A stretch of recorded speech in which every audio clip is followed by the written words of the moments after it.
It's hot as dicks up in here. Dicks up in here. Dicks up in here. Hot as motherfucking dicks up in here. Well, that's the intro to the show.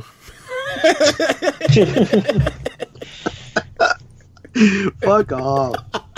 Oh, man. That's so fucking perfect. Yes, y'all, it's going down right now. Episode 158 of the 22 Shots of Moods and Horror podcast is coming at you live. I am your host, the man who hasn't had a moment to think all week, so this intro is probably gonna suck dick. The bearded Bambino, aka Moods. Yeah. And of course, I have my two Wendigos by my side. First up, we have the Mexican who lives a lie and won't let us know that he's in a relationship with his coworker / podcast co-host Carley, Double Shot Jed, aka JP. And last up, we have the little boy who once looked like Zelda, but now resembles Ellen DeGeneres with a hint of Rosie O'Donnell. The Jew himself, Jeremy. What's going on, guys? You know how I really know that they love each other? It's because they always get each other dope-ass gifts that normal friends wouldn't get them. What? That's the dead giveaway. A friend present. You guys like a $150 box set, and she got you some vinyl. It's like, god damn, you got her an Xbox for Christmas. Friend presents are single Blu-rays and a box of chocolates, not Xboxes and full-on Universal horror box sets. Yep. Those are relationship presents, for sure, 100%. Feedback on this, viewers and listeners. Let us know we are right. It's true. I'm just a good friend. And now that you're looking like a Wolverine motherfucker, she must want your D even more. Yeah, you said I look like Wolverine. Yeah, it's true. A Mexican Wolverine. That's like the third person that said that. I don't see where the I'm pretty sure Wolverine can grow a pretty good beard, though. He does have a good beard. It's not horrible. It's not like it. You know what? I think it's officially a beard at this point. Like, at first it was just like a mess, but I really do think I can grow a beard now for the first time in my life. It's not bad. I just turned 28, so. You have one of those beards that, you have those lines at, where the lips kind of meet there on your face. Yep. You know what I'm saying? It's so weird. How do you not grow hair there? I don't know. He doesn't grow pubes. It's like I just sent you else. a picture. Though. Look how much thicker it came in this time. I always thought that's so strange that someone can grow like a pretty good beard and then there's just spots missing. Like, what the fuck is that about? I know it's just these two spots, but they're kind of they're coming in better this time. But I don't know. Jeremy, when are you gonna grow a beard? Never. Do you I'm shave? a pussy. Yeah, I shave like 3 times a week. No, dude, let it grow. I want to see what happens. Honestly, have you ever let it grow? Like, have you ever let it go? Dude, can we put this as a Patreon perk? I would love to see him. I just like my life now has to be a Patreon. Dude, I'd love to see Jeremy. Because we got to beat exploding heads. What do you mean? We already are beating exploding heads by $102. I told you that was going to happen because they had. So they won for a month. Whatever. They won for a month. Back and forth. We're trading blows here. No, man, they're never going to catch up now. Jeremy, you got to do it. You got to fucking do it, man. Grow yourself a chin strap beard. Yeah, I got to see this. And I want to see a picture of you and Turi hugging. Well, for once, I'm cooler than somebody, so that's all right. Just you with any type of beard would kill me, man. I can't even picture You'll grow a beard, and first day walking out, you'll get your first vagina. Oh my god, Ellen DeGeneres with a beard. That is the fucking best thought of the day. I love it. I hate you guys. Dude, no, it's going to be epic. It's going to be epic. You know what? It's so true. People would actually put money towards this to have you grow a beard. Anything. I mean, you don't have to go crazy and grow my shit. Yeah, just go like a month. Pretend it's November or something. Do you grow decent facial hair, or do you shave every single day?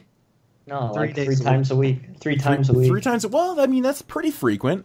I don't remember the last time I shaved. But. Yeah, because you fucking mountain man. See, whenever I even don't keep a beard, I shave like once every 2 weeks because I'm lazy.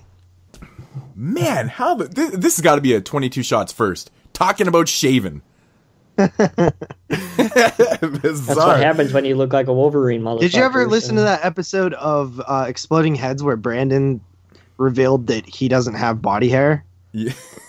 I actually knew that. He'd mentioned it. I thought he was joking for like the longest pubes? time.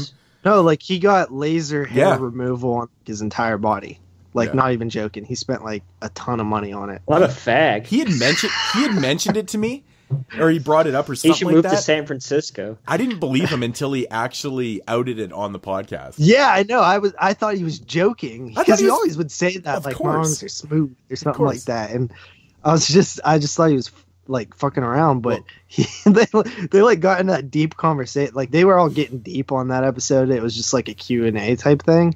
And I was like, holy crap. And like even Dave sounded like completely like confused and shocked. He's like, wait, what? Like, doesn't it make sense for somebody to get, laser surgery to remove all your body hair if you're actively getting punani and shit? You want to kind of keep, stay in the game and shit like that. But I mean, Brandon's is pretty much a virgin like Jeremy. Yeah, Brandon hasn't had vagina since vagina's had him. I know, and he openly admits this and is like hilarious. So what's with the body hair removal? He's a fan. I can't even wrap my head around this. Why anybody would spend money? Who would spend money on removing hair from their body? Like, I don't get it. I don't know, man. His name's Brandon. I guess some people will have their vices. Isn't he a Jew? Why the hell is he spending money on stupid shit like that? It is so true. I mean, I can't even picture Brandon being that hairy that he's one day wakes up and he's like, fuck, I gotta remove this shit, man. Yeah. I gotta do something about this, That's a little odd. It reminds me of Buffalo Bill. Like, I'm pretty sure Brandon's a serial killer.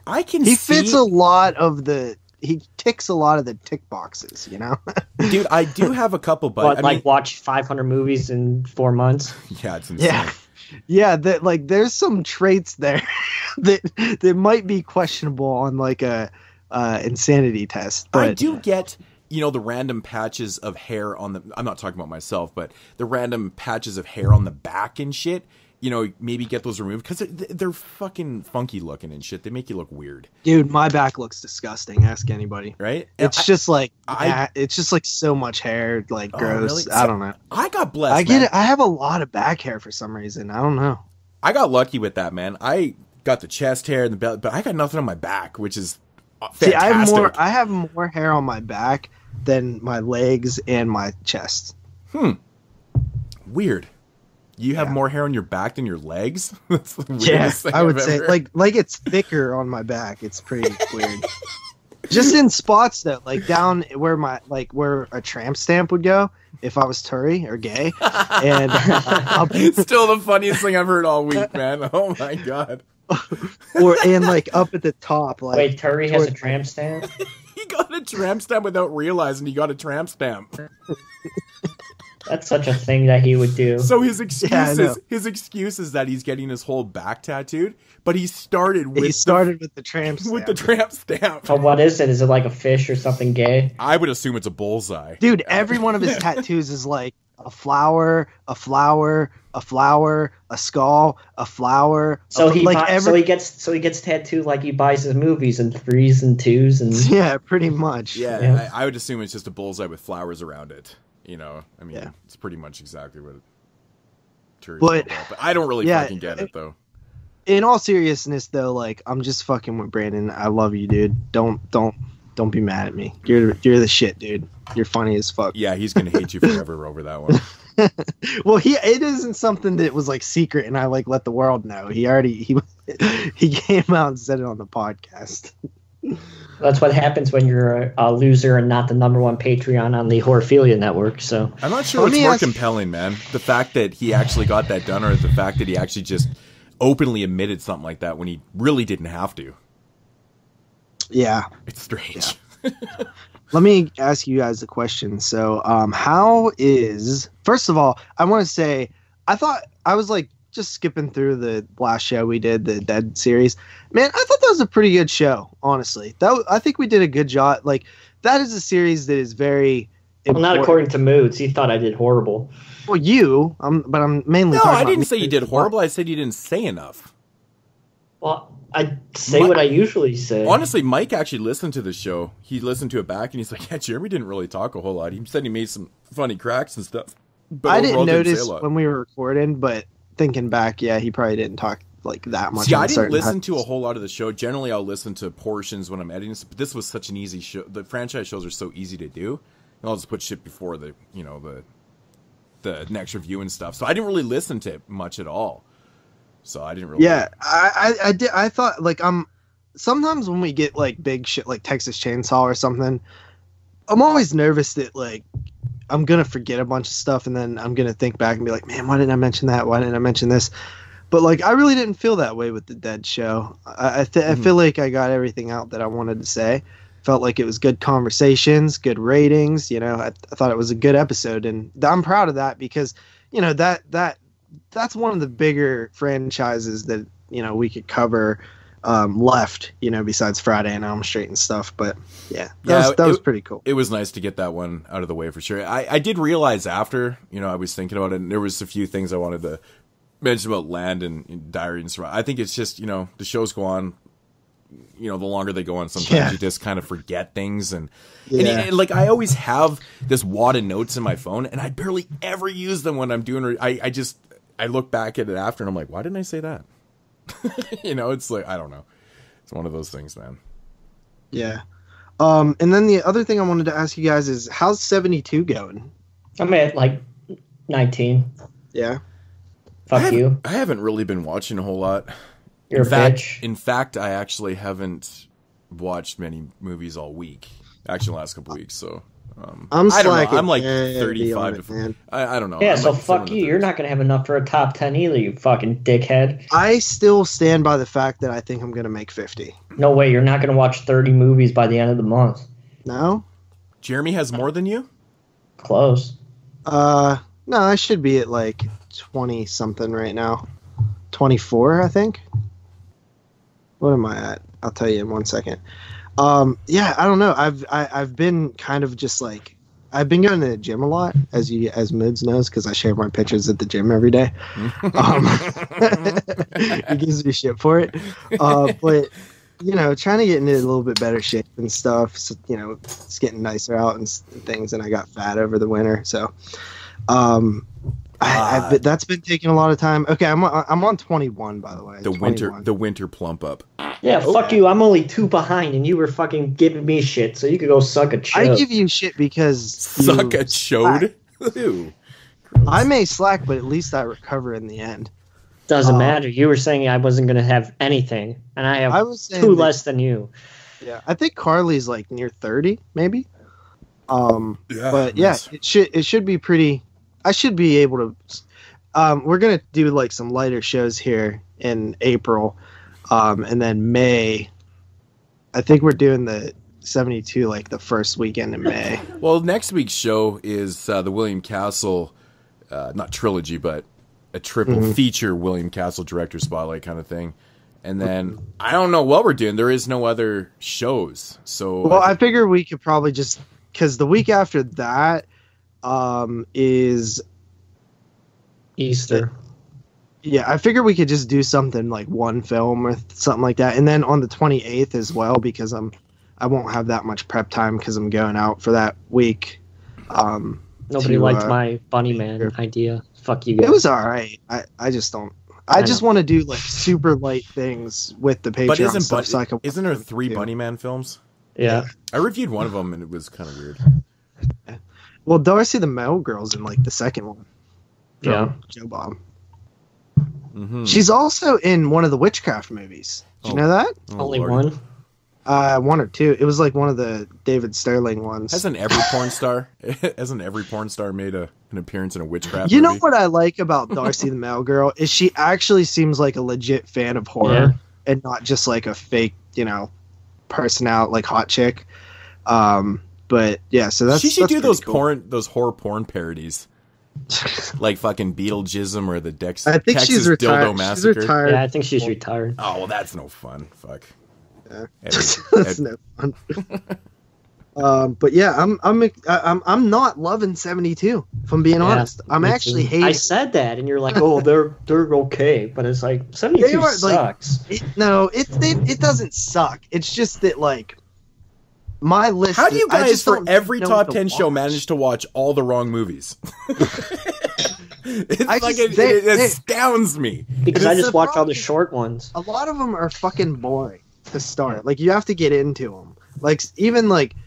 It's 70 slow burn movies. There's a lot of slow movies. But. Yeah, they are. I mean, yeah, they're definitely slow. I think that like there's not enough uniqueness. You know what's funny is the TV movies are like more unique than the actual like movies that are coming out. Like there's a lot of Hammer stuff out there that's like, you know, it's kind of the same. Like even Vampire Circus, which is pretty good. It's not anything mind-blowingly unique. Have you guys watched Vampire Circus yet? Yeah. All right. You just said that, you dumbass. Yeah, that's the one I just mentioned. Yeah, I liked Vampire Circus. I'm tired as fuck, man. I meant to say The Night Stalker. No, I have it on Blu-ray, but I haven't watched it yet. I did just pick up a couple of Blu-rays, like that one's short. The Tower of Evil. I just picked that Blu-ray up. And, I will say, watch The Possession of Joel Delaney. Yeah, I have that downloaded. Okay. That's a pretty unique film, I gotta say. And also, I mean, it's a film that doesn't get the credit for it, but, you know, it's got possession in the title. I can't think of too many films before that with this one. Yeah. Pretty interesting, actually. You know what, man? Parts is probably like one of the better ones so far. Yeah, I probably like that one. Private Parts rules, man. Yeah. You know what, dude? I still need to watch the Fulci film. I need to rewatch What Have You Done to Solange? Yep.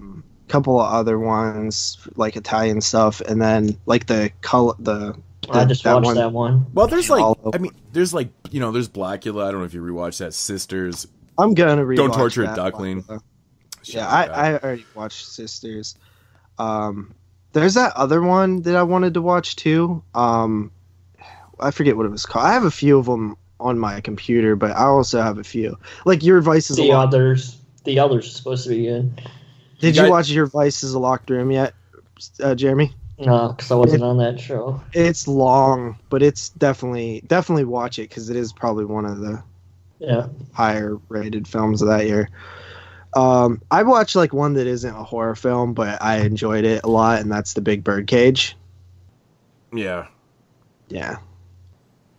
But, All the Colors of the Dark, man. I rewatched that the other night. Fuck, I love that movie. Man, you know, I'm kicking myself indifferent on it, to be honest. It's so good. It's such a weird movie. It's good. That's what separates it in the giallo genre, man. Is that it's a little bit too weird for me? It is because like there's no giallos like that one. It's so weird. Yeah. I'm kicking myself for not buying Ben for $12 when it was in Walmart. I got that. Time. I'm so mad because like it's $22 now, man. Mm-hmm. I want it on Blu-ray, but I don't want to pay $22 for it. I'm like really disappointed. Oh yeah, that was the one. Too. Jeremy, did you watch What the Peepers Saw? No. Remember way back in the day, I reviewed that film and I said, "Man, you gotta check this film out because it's a movie that you just can't make today." Yeah, I remember you reviewing that, and then we almost did it, didn't we? I think so. Yeah, something. Was that the one you picked that one time, Jeremy? What the Peepers Saw? Yeah. I don't remember. For Italian month? Oh yeah, he did. Yeah. Was that the one that you told me the guy didn't really direct it? Oh yeah, that was the Bianchi movie, right? Yeah, that he kind of co-directed but didn't get credit. I don't know. Yeah, the whole story behind that. Yeah. Apparently, he just edited it and put his name on it. Yeah, it had something to do with it.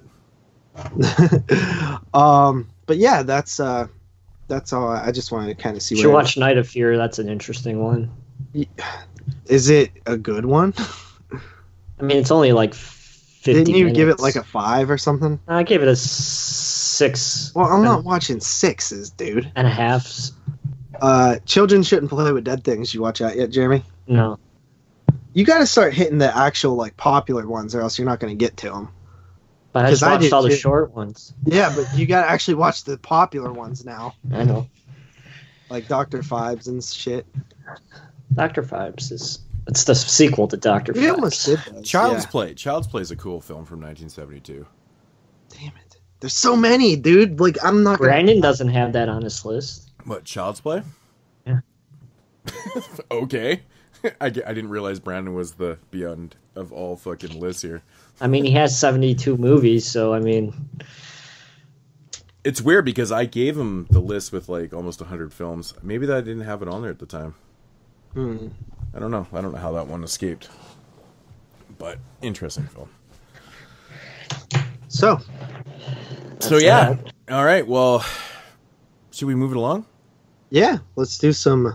All right, man. Let's get into some news.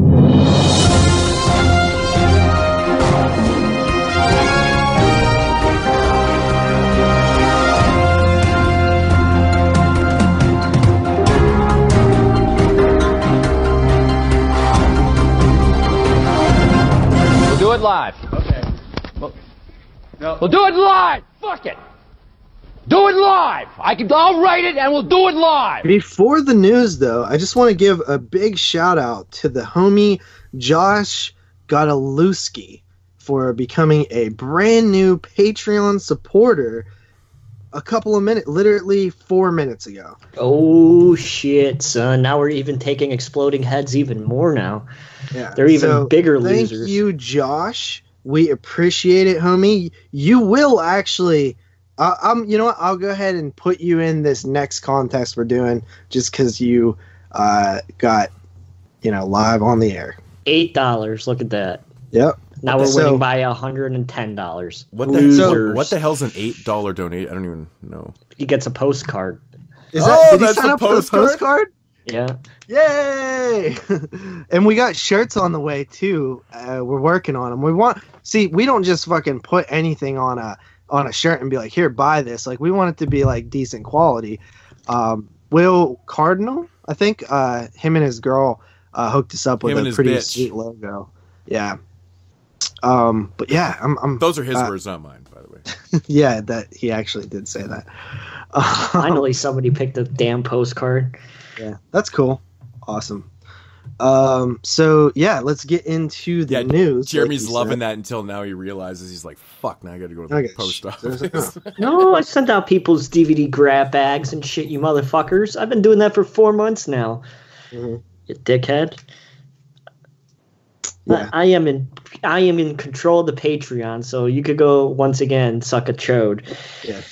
I like how the one time I'm on Patreon, I see a message come through and I respond, and Jeremy instantly messages me like, I thought I was controlling the Patreon. Oh, authority, man. Oh, he's getting fucking butthurt. It's like, geez, I'm the Patreon authority. Well, yeah. It's supposed to be one of us. How the hell am I supposed to know what's going on if you're messaging people? Well, because when you go to type 150% back a message, you see that somebody already typed back a message. He gave you shit for it? Yeah. Well, I'm just like, all these people asking when if we got their pics. It's like, Jesus Christ. Anyway. Well, I hope I did, because you deleted them this time. Speaking of that, was there lots of people that didn't put pics in this month? I mean, I got everybody. Did you ask? I'm just wondering because it's for the questions yet. Nah. Yeah. Because come on. I was just wondering because we just didn't have as many this month, and I thought maybe. I don't want to. Maybe they got lost in translation. I don't know. All right, so let's get into this news. I guess not. All right, move it along. So have you guys watched that show on Hulu yet? Called Into the Dark, the Blumhouse show. Fuck is Hulu? You don't have. You don't know what Hulu is? I'm fucking joking. Yeah, no, we don't have Hulu in Hulu. We don't have. Do you really not? We don't have J-Lo in Canada. No, we don't have Hulu. Holy fuck, dude! That's crazy. I didn't know that. Yeah, I don't know. It's funny, we have like the apps come up on our fucking players and shit, and we just can't access it. Stupid. Yeah. Yeah. So the reason I bring this up is because, like, I've heard that people have kind of gave the series they're basically saying like it's okay, like it's cool, nothing great, but it's on paper it sounds awesome. Is that the anthology one? Yeah, it's an anthology series where each month they release like a feature length episode. Like it's an hour and a half, I think, and it's called Into the Dark, and it's a 12 episode run, and they do it every month, and each episode revolves around a holiday. So like back in October or whatever, they had a Halloween one, and then in December they had a Christmas one, they had a Thanksgiving themed one in November, and New Year's Eve, and January, February was Valentine's Day. Then March was St. Patrick's Day, and the next one's coming up. They announced Mother's Day, Father's Day, and 4th of July. So those are the next 3 episodes. I have to check this out just because it seems really cool. What about President's Day? Are they going to do one for that? I don't know. That's an awesome movie. I love President's Day. It's an underrated slasher. It's an underutilized holiday in the horror genre. And the last episode that just came out was April Fool's themed, and it's called "I'm Just Fucking With You." Is it actually spelled W-I-T-C-H-A? No, it's fucking with you. Oh, fuck. That's boring. So after that, I'll probably maybe we'll do that on Netflix and chill or something when we get back to that. But with your girlfriend, American Horror Story. We've never watched this, and we've talked about it for so long on this show, and everybody loves it, but I've never seen a single episode. But I know I would like it because it seems awesome, but I just don't have time for it. But this next one, if there's ever a time to get into it, it might be this next one. Yep. As we know, American Horror Story is an anthology TV series where each season is its own story arc. Own story arc. So the next one is one that people have been begging for a long time, I think, and it is American Horror Story 1984. And you mean to tell me people just pick 84? No. It's a slasher. I'm saying like people are they don't. It appears to be a slasher season, but they don't know for sure. But everybody has been asking for like a summer camp slasher season. So why did they pick it right at the fucking lull of the golden age of slashers then? Why didn't they pick it in 1981? Right at the fucking height of slashers, man. See, I think that I prefer like. Well, 84 was 84 was like the end of the golden age, but it was literally. The end, but it also had like some of the coolest fucking ones, like Elm Street and Friday 4. And they got like bigger by then. There is like a ton of slashers. Silent Night, Deadly Night came out in 84. There's a ton in 81, but like how many generic ones that are just basic as fuck is in 81 too, you know what I mean? Yeah, so, but like, I mean it doesn't really it's just a simple fact that there was because I also think that by 84 you get the full feeling of the 80s too. You know what I mean? Like in 1981, it still kind of feels like the 70s. Yeah, I don't think the 80s really got the 80s until like 83. That's when you really start to kind of hear like that real synthy and and the fucking the clothing and shit. The styles and shit was really coming out at that period. But yeah, like when you watch films from 80 and 81, it definitely still feels like the 70s. It really does. Yeah. All right, next up, but then again, most of those films probably went into production at that time, though, too. Yeah, that's probably partly the reason. We got another Stephen King adaptation on the way. So, published in 2006, Leslie's story is going to be done through, I guess, a TV series, 8 episodes. The series is described as deeply personal thriller that follows Leslie 2 years following the death of her husband. I don't know anything about this, but TV series were dead. Apparently not. I guess not. But it's starring Julianne Moore. I'm down with any King. All the Kings are not great. We know that, right? But I always get excited when there's a new King thing, just because there's a lot of good ones too. Did you see that Kino said that doing a new edition of Storm of the Century was a waste of time? I was so pissed, man. So That's partial. I guess that's news, so I'll just say that now too. So Kino announced a while back that they were, remastering and releasing 2 titles on Blu-ray that were TV films. One of which was Trilogy of Terror 2. As we know, Kino recently released Trilogy of Terror 1. Trilogy of Terror 2 is from 1996, like 30 years later from the first film, but it actually, one of the segments picks up right after the first film. It's actually pretty good. Like, I like Trilogy of Terror 2. And the second one was Storm of the Century, which is, in my opinion, one of the absolute best Stephen King adaptations. It's probably like in the 8-9 range for me in my top 10. Absolutely love it. It's underrated as hell. Not many people talk about it. And they announced the other day that, one, they were having problems with the Trilogy of Terror Blu-ray because apparently they didn't get all the rails. Yeah. And so they're going to have to upscale standard def, transfer in between the HD stuff, which I'm fine. That doesn't bother me that much. Take what you can get with that. But they also announced that they're just releasing Storm of the Century on DVD because it's too expensive to do the 3-hour movie on Blu-ray, I guess. Like, it didn't make sense to me. It wasn't worth their time. Yeah, I'm pissed. I don't get it, man. Kino must be doing really well for themselves. They released like 1 million things. They can't put the money into that? Dude, it makes me so mad. I don't get it. I'm just like, give it to somebody else then. If you're not going to release it, let Scream Factory pick it up or something. Why bogart the rights? Who the fuck is side grading? What? Side grading, man. DVD to DVD? Are you fucking kidding? Yeah, well, they're like, we're going to port over the features from the previous release, and yeah, I'm just it's a fucking why? Side grade. Nobody wants to do that shit.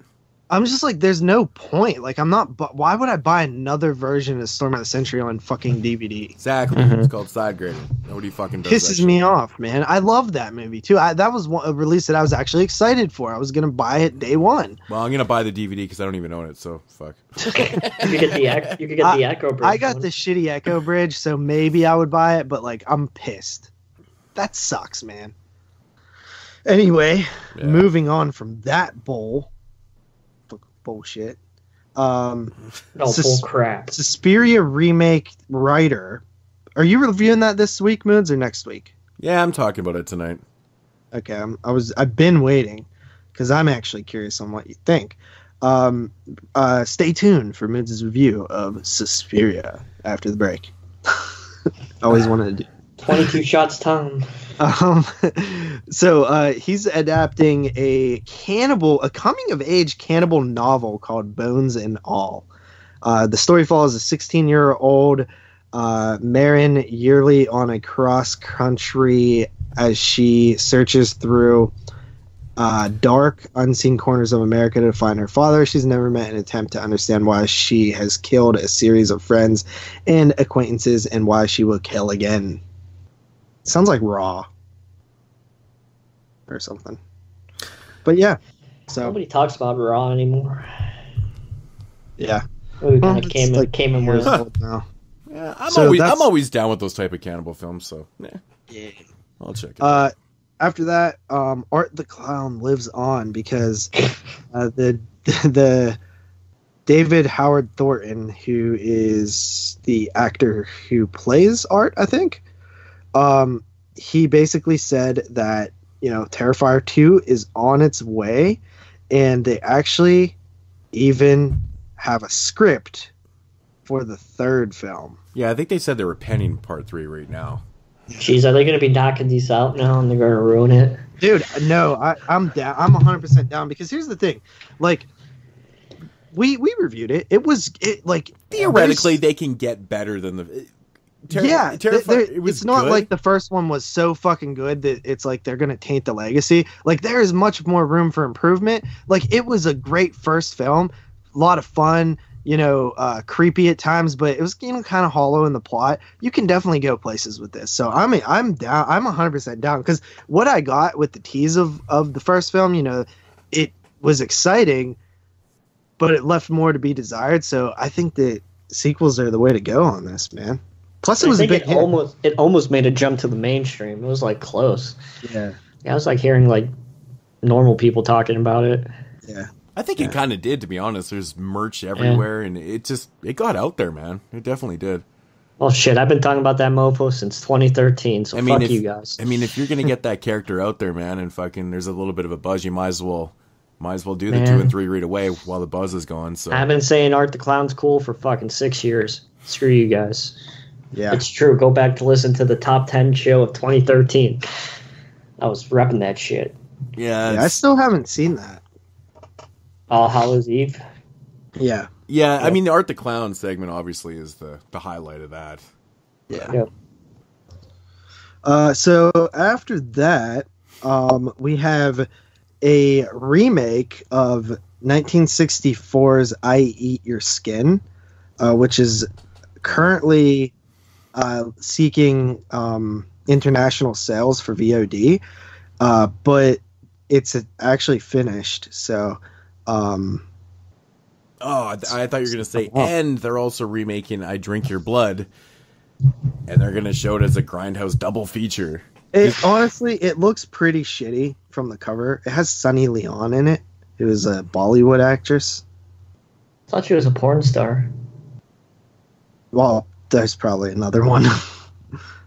Such a popular porn name, Sunny. Probably. I Eat Your Skin remake. Wow. Wasn't there a WWE character named Sunny who did porn? Oh yeah. Yeah. She did. She did a couple scenes. Yeah, when she got all fat though. Yeah. That's funny. I guess we know Moods have watched them. I found out about that like I think last year, and I was like, "Fuck, I gotta see this shit, man." Because I've seen her in person a couple times watching wrestling and shit, and she was hotter than shit. And then she got old and fucking fat. Well, she got all coked out and all drugged up and shit, and she ballooned. It's pretty funny, man. I think it was called Sunny Side Up was the porno name. Yeah, Sunny Side Up it was. That's a good name. I still think A Night in China is a pretty good name, too. Yeah, Night in China.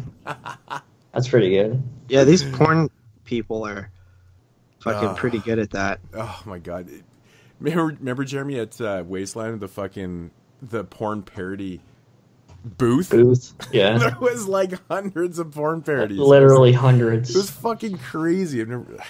Edward Penis Hands is the most famous. The best. I still think the funniest name of all time is Beetlejuice. Fuck, that makes me laugh, man. Stupid.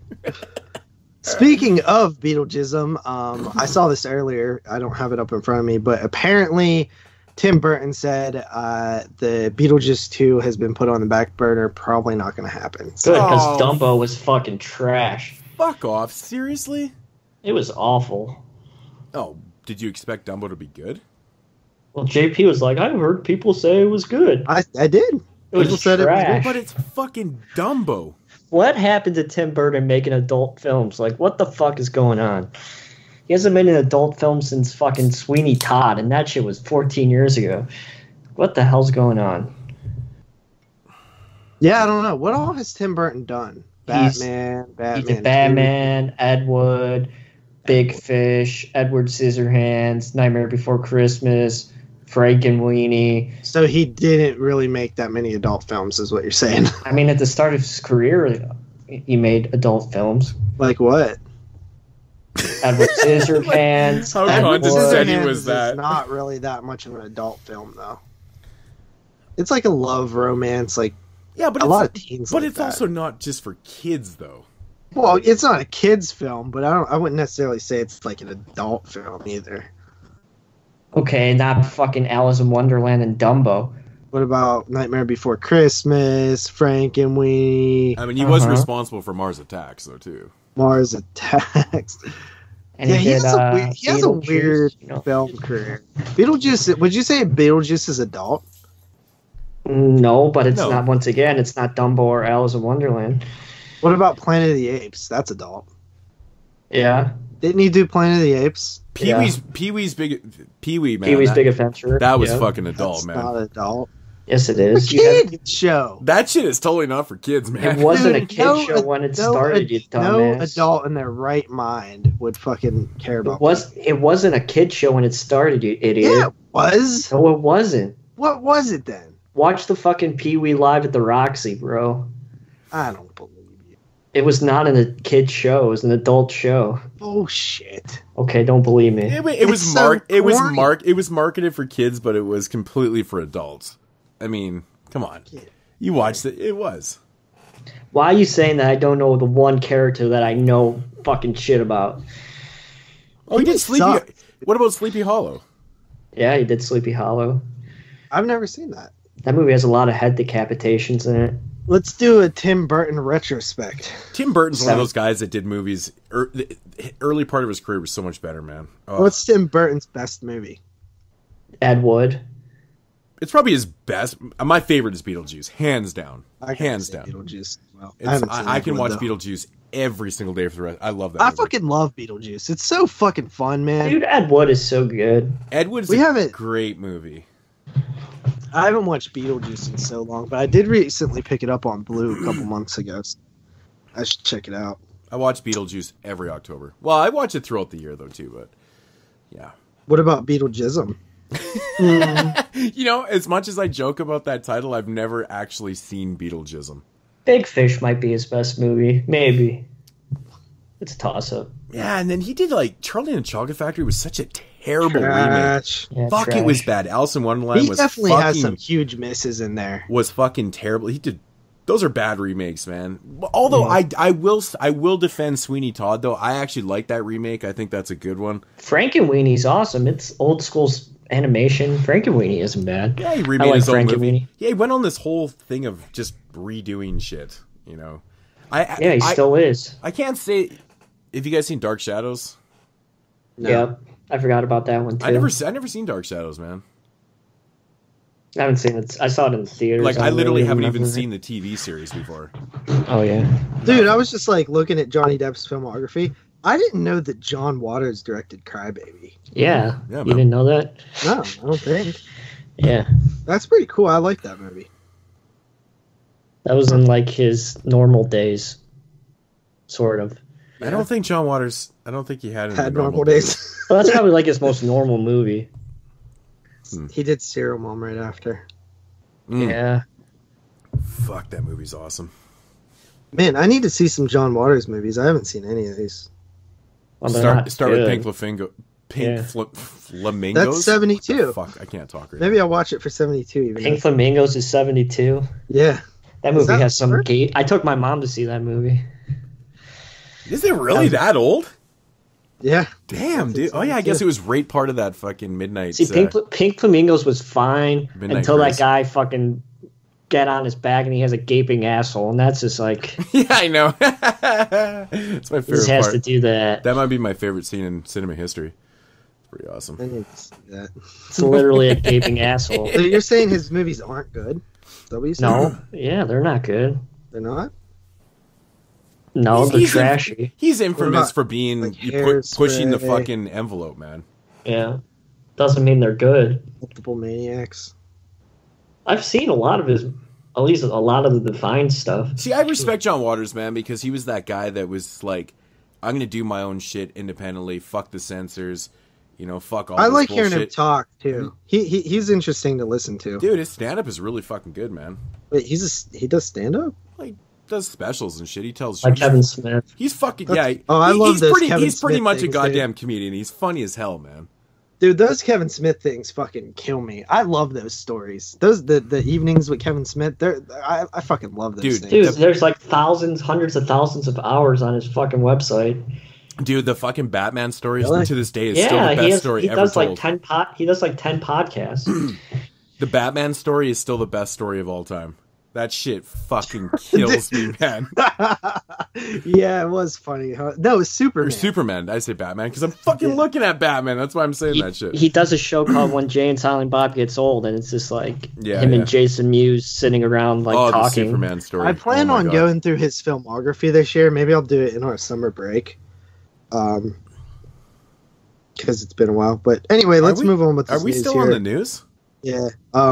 Vera Farmiga teases The Conjuring 3, basically saying it's going to be about a man on trial for a murder who claims he was possessed by a demon, scheduled for September 11th, 2020.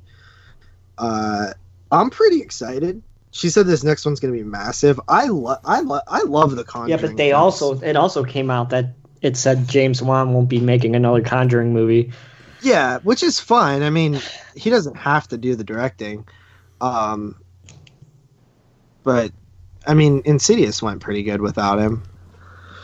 But yeah, I mean, hell, we got another Conjuring film coming out this week, and one in June. What's in June? Annabelle 3. Oh, shit, yeah, that's cool. And then there was rumblings that The Nun 2 is happening, but I didn't see it. I didn't see it on like Bloody Disgusting, which is usually where I go. So I didn't really like look into it to see if it's true or not. But yeah, I'm down with Conjuring 3. They're big, fun movies. I love Conjuring 2. That movie's awesome. Yeah. I know you don't like it, mates, but I like it. Yeah. They're like the Poltergeist of this generation, man. They really are. After that, Rob Zombie says that Spielberg directed those ones too? No. You know Hooper directed that, dude. I just gotta say it every time. So Rob Zombie gave a little bit of an update on 3 from Hell. He says he literally just finished it 2 days ago, and I think the editing maybe. And then he said, I don't know for sure when it'll be released, in the early fall, September vicinity. So sounds That's when good. Devil's Rejects came out, I think September. Yeah, plus, I mean, I think that most of his films come out around fall time, which is good for me. Like, that's good. Like, late September. I think even didn't fucking, he does it purposely, man. That's the season, man. You know? Yeah. It's when you want to drop shit. Finally, Intervision announced this new title here called Masked Mutilator, which apparently is a wrestling-themed slasher that went into production in 1994, and got like shelved, and then they picked back up production in 1996, and they this is fucking funny, they stopped again. Sounds like Dangerous Men. Just recently finished using a rewrite to include modern day bookends featuring the film's original star. That sounds like Dangerous Men, man. This sounds fucking awesome. So this guy is like 25 years older? Yes. Well, have you ever seen Dangerous Men, Moods? Dude, I said that in the fucking chat the other day.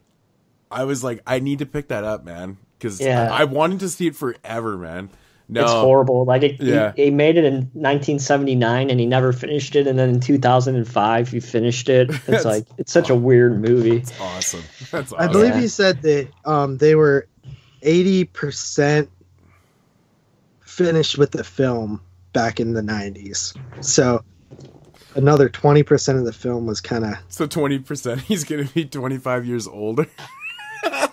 This is awesome. It comes out May 14th from Intervision. I'm definitely picking that up. Just I cannot wait. Pure oddity sake. I try to pick up everything that's Intervision / Severin releases. So yeah, I had a lot of fun with it on the Seventh Door that they did last year. Oh, that was good. Yeah, that's definitely a hidden Canadian gem right there, isn't it? Yeah, because it's like a similar situation. Not that they had to redo it, but it was like lost or something. Mm-hmm. Or like not released forever.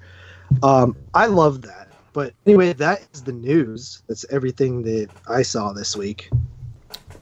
Okay. Wow, that was You guys watched that Jason versus Michael Myers fan film that's been... No, I didn't. I was a huge fan of it, but I generally don't watch fan films. I don't know, but it had like 1.5 million views. So I don't like the idea of Jason and Michael together anyway. Yeah. So I never really was interested in that. Yeah, it's pretty low budget. Obviously, I wasn't a fan of it, but how long was it? Half an hour. You watched the whole fucking thing? Yeah. Jeez. Kept your attention for 30 minutes. That's why I didn't watch any 72 movies this week. You motherfucker. What? I did watch 72 movie this week. I watched the Color one. And I watched... Andy's racist. The Victim. I watched that. Mm-hmm. I watched stuff. Fuck you, man. Why are you still making fun of me? You had all this time off, huh? Why are you still making fun of me when I fucking have watched shit? Fucking guy's not even employed and he's not even watching movies. Fucking crazy. I know, right? He's sitting there, home alone, twiddling his damn thumbs, not watching 72 moves. Fucking just Kevin McAllister'ing it up, ordering cheese pizzas and shit. Yeah. You seem like a cheese pizza kind of guy. Oh, man. That's fucking awesome. All right, well... Whoa. I guess we should That probably. was weird, not me. I guess we should probably move this along and get into some box office brawl. Let's get ready to rumble! All right, box office brawl. So let's pull up. We forgot Hellboy. Damn it! Should we predict for even knowing Thursday? Let's do it.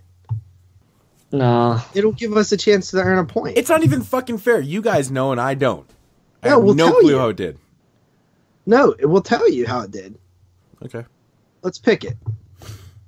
This will be the first time we get a chance to see a preview almost. Because it's Thursday right now when we're recording. It fucking sucks mega chode, so. Alright.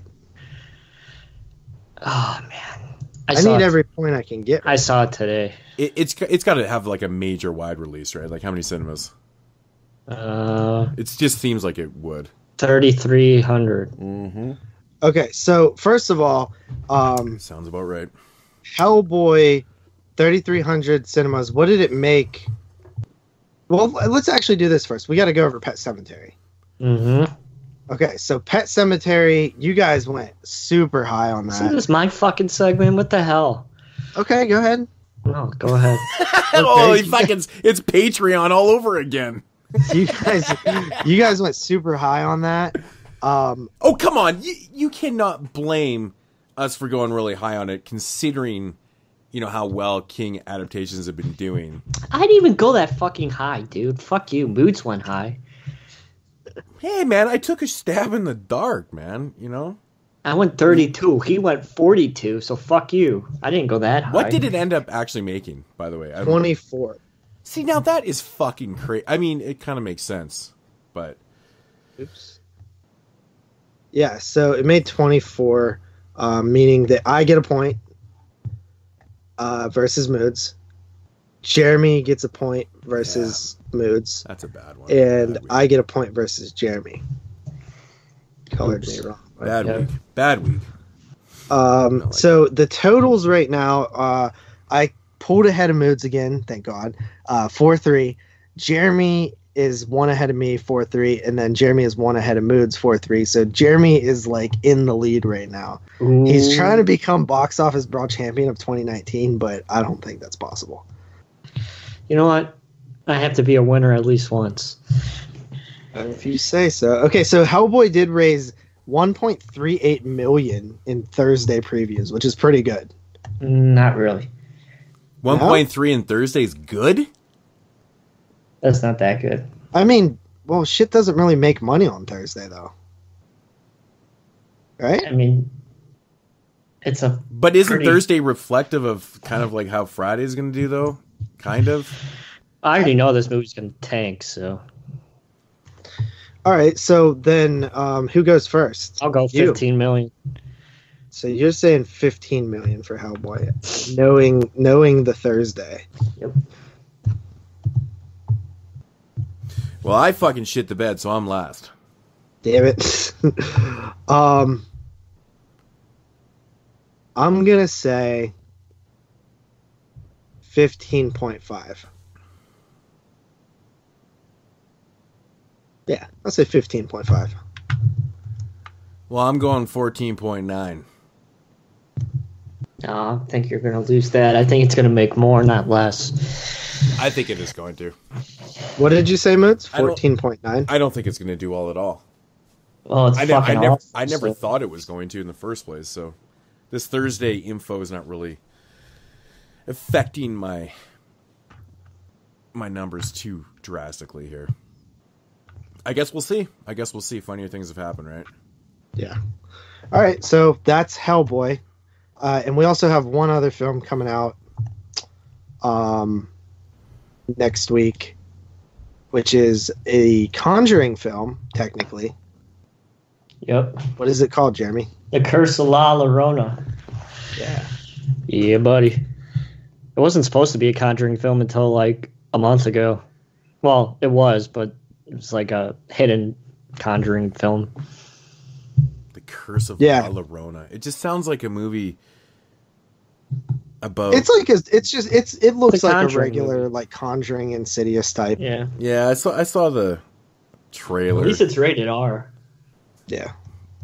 Honestly, I thought the trailer looked like shit, but Well, I thought it looked trapped in about. the car. See, I'm different from you guys. I love these type of movies, like the jump scare, like creepy movies, like even Annabelle 2 and stuff. Like I really like those things. So these movies usually go over well with me, honestly. But it does look a little bit more generic than typically we see. Like I love The Nun. You guys hated it. I didn't hate it. Well, you guys did. well, I wouldn't say hate. That's a pretty strong word. I didn't care for it. Yeah. It's not a bad movie though. That's good atmosphere. So since we don't know who's going to win this, Hellboy, we'll just go with Jeremy first again. Yep. 21.5. Really? You think it's going to do that good? No. That's what I say. Really? What do you say, Moods? Why the fuck do I have to go second? All right, I'll go. What's it trying to play opening me. against? Is it opening against anything? And I should get bonus points that I'm winning because I always go fucking first too. So fuck you. You don't go. This season we've been going. There is a rhythm here. I just went first twice. So fuck you. Well, unfortunately, that's just the way it worked out this week. Doing two films, it's out of the norm. I'm gonna say 20.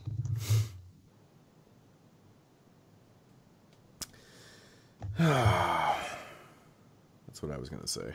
Fucker. Well, that sucks. I don't know. Over or under? That's the. I know now I'm Where kind you of torn put because I don't. I was thinking 20. I guess I'll go with 19. You fuck. I'm in a shitty spot. Yeah, you have to be pretty right on to win. Yeah. To be honest, I think, I know this sounds weird and kind of superficial and stuff, but I think that the title alone is going to hurt it. Yeah, It's probably. not, it's not memorable. It's super forgettable. And I don't think a lot of people realize that this is attached to the Conjuring universe and stuff, and I think it's gonna hurt it, man. My range is so small. It has to be. I have to get 19. I have 19.6 to 20. What? 21 point. Hey, man, you could be right on. 4999999. No, 20 point like 7 or something. This sucks. Damn it. If it's under 20, I at least get a point on Jeremy, which is pretty important because I am losing to him. That's true. That's what counts. All right. And then we don't have anything else until May, I believe. Yeah, The Intruder. Which I don't even know what that is. When's Law come out? May 30th against Godzilla. Okay, that should be a fun week. Okay. Brawl. So that's Box Office Brawl. I am the devil, and I am here to do the devil's work. They will say that I have shed innocent blood. What's blood for, if not for shedding? I like to dissect girls. Did you know I'm utterly insane? Have you checked the children? What do we do? Why don't we just wait here for a little while? See what happens. Oh yeah, moving along into the what we watch portion, the dub. Yeah. Who wants to start us off this week? Jeremy? I fucking hate you. I don't have it. I don't have my films up. All right, I'll go first. Let's talk about a pretty much lost film from the 90s. Released pretty recently by Massacre Video. Given to me by my good friend Mikey Fisher. Once again, a piece of fucking donkey shit fucking movie. Night of the Dribbler from 1990. No, it was released by Code Red. Oh, Code Red? Yeah. I thought it was Massacre Video. They usually release shitty movies like this. But I guess Code Red does too. All right. Night of the Dribbler. It's like not the worst movie I've had to watch from Mikey Fisher. Like, I've watched a lot of bad movies, but it's like it's a pretty like forgettable movie. But it follows like this basketball player who's like me, like not athletic and nerdy and a loser, and he's trying to get on the team. He's been like Stacey King, like a bench warmer, and he's never like done anything. And one day, the players on his team are getting picked off one by one by this guy wearing this basketball mask.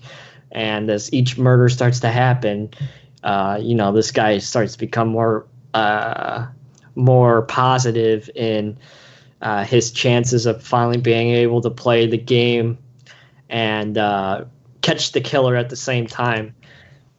And that's basically the plot of good old Night of the Dribbler. The transfer I watched, of course, is not very good because the movie pretty much was lost for 25, 30 years.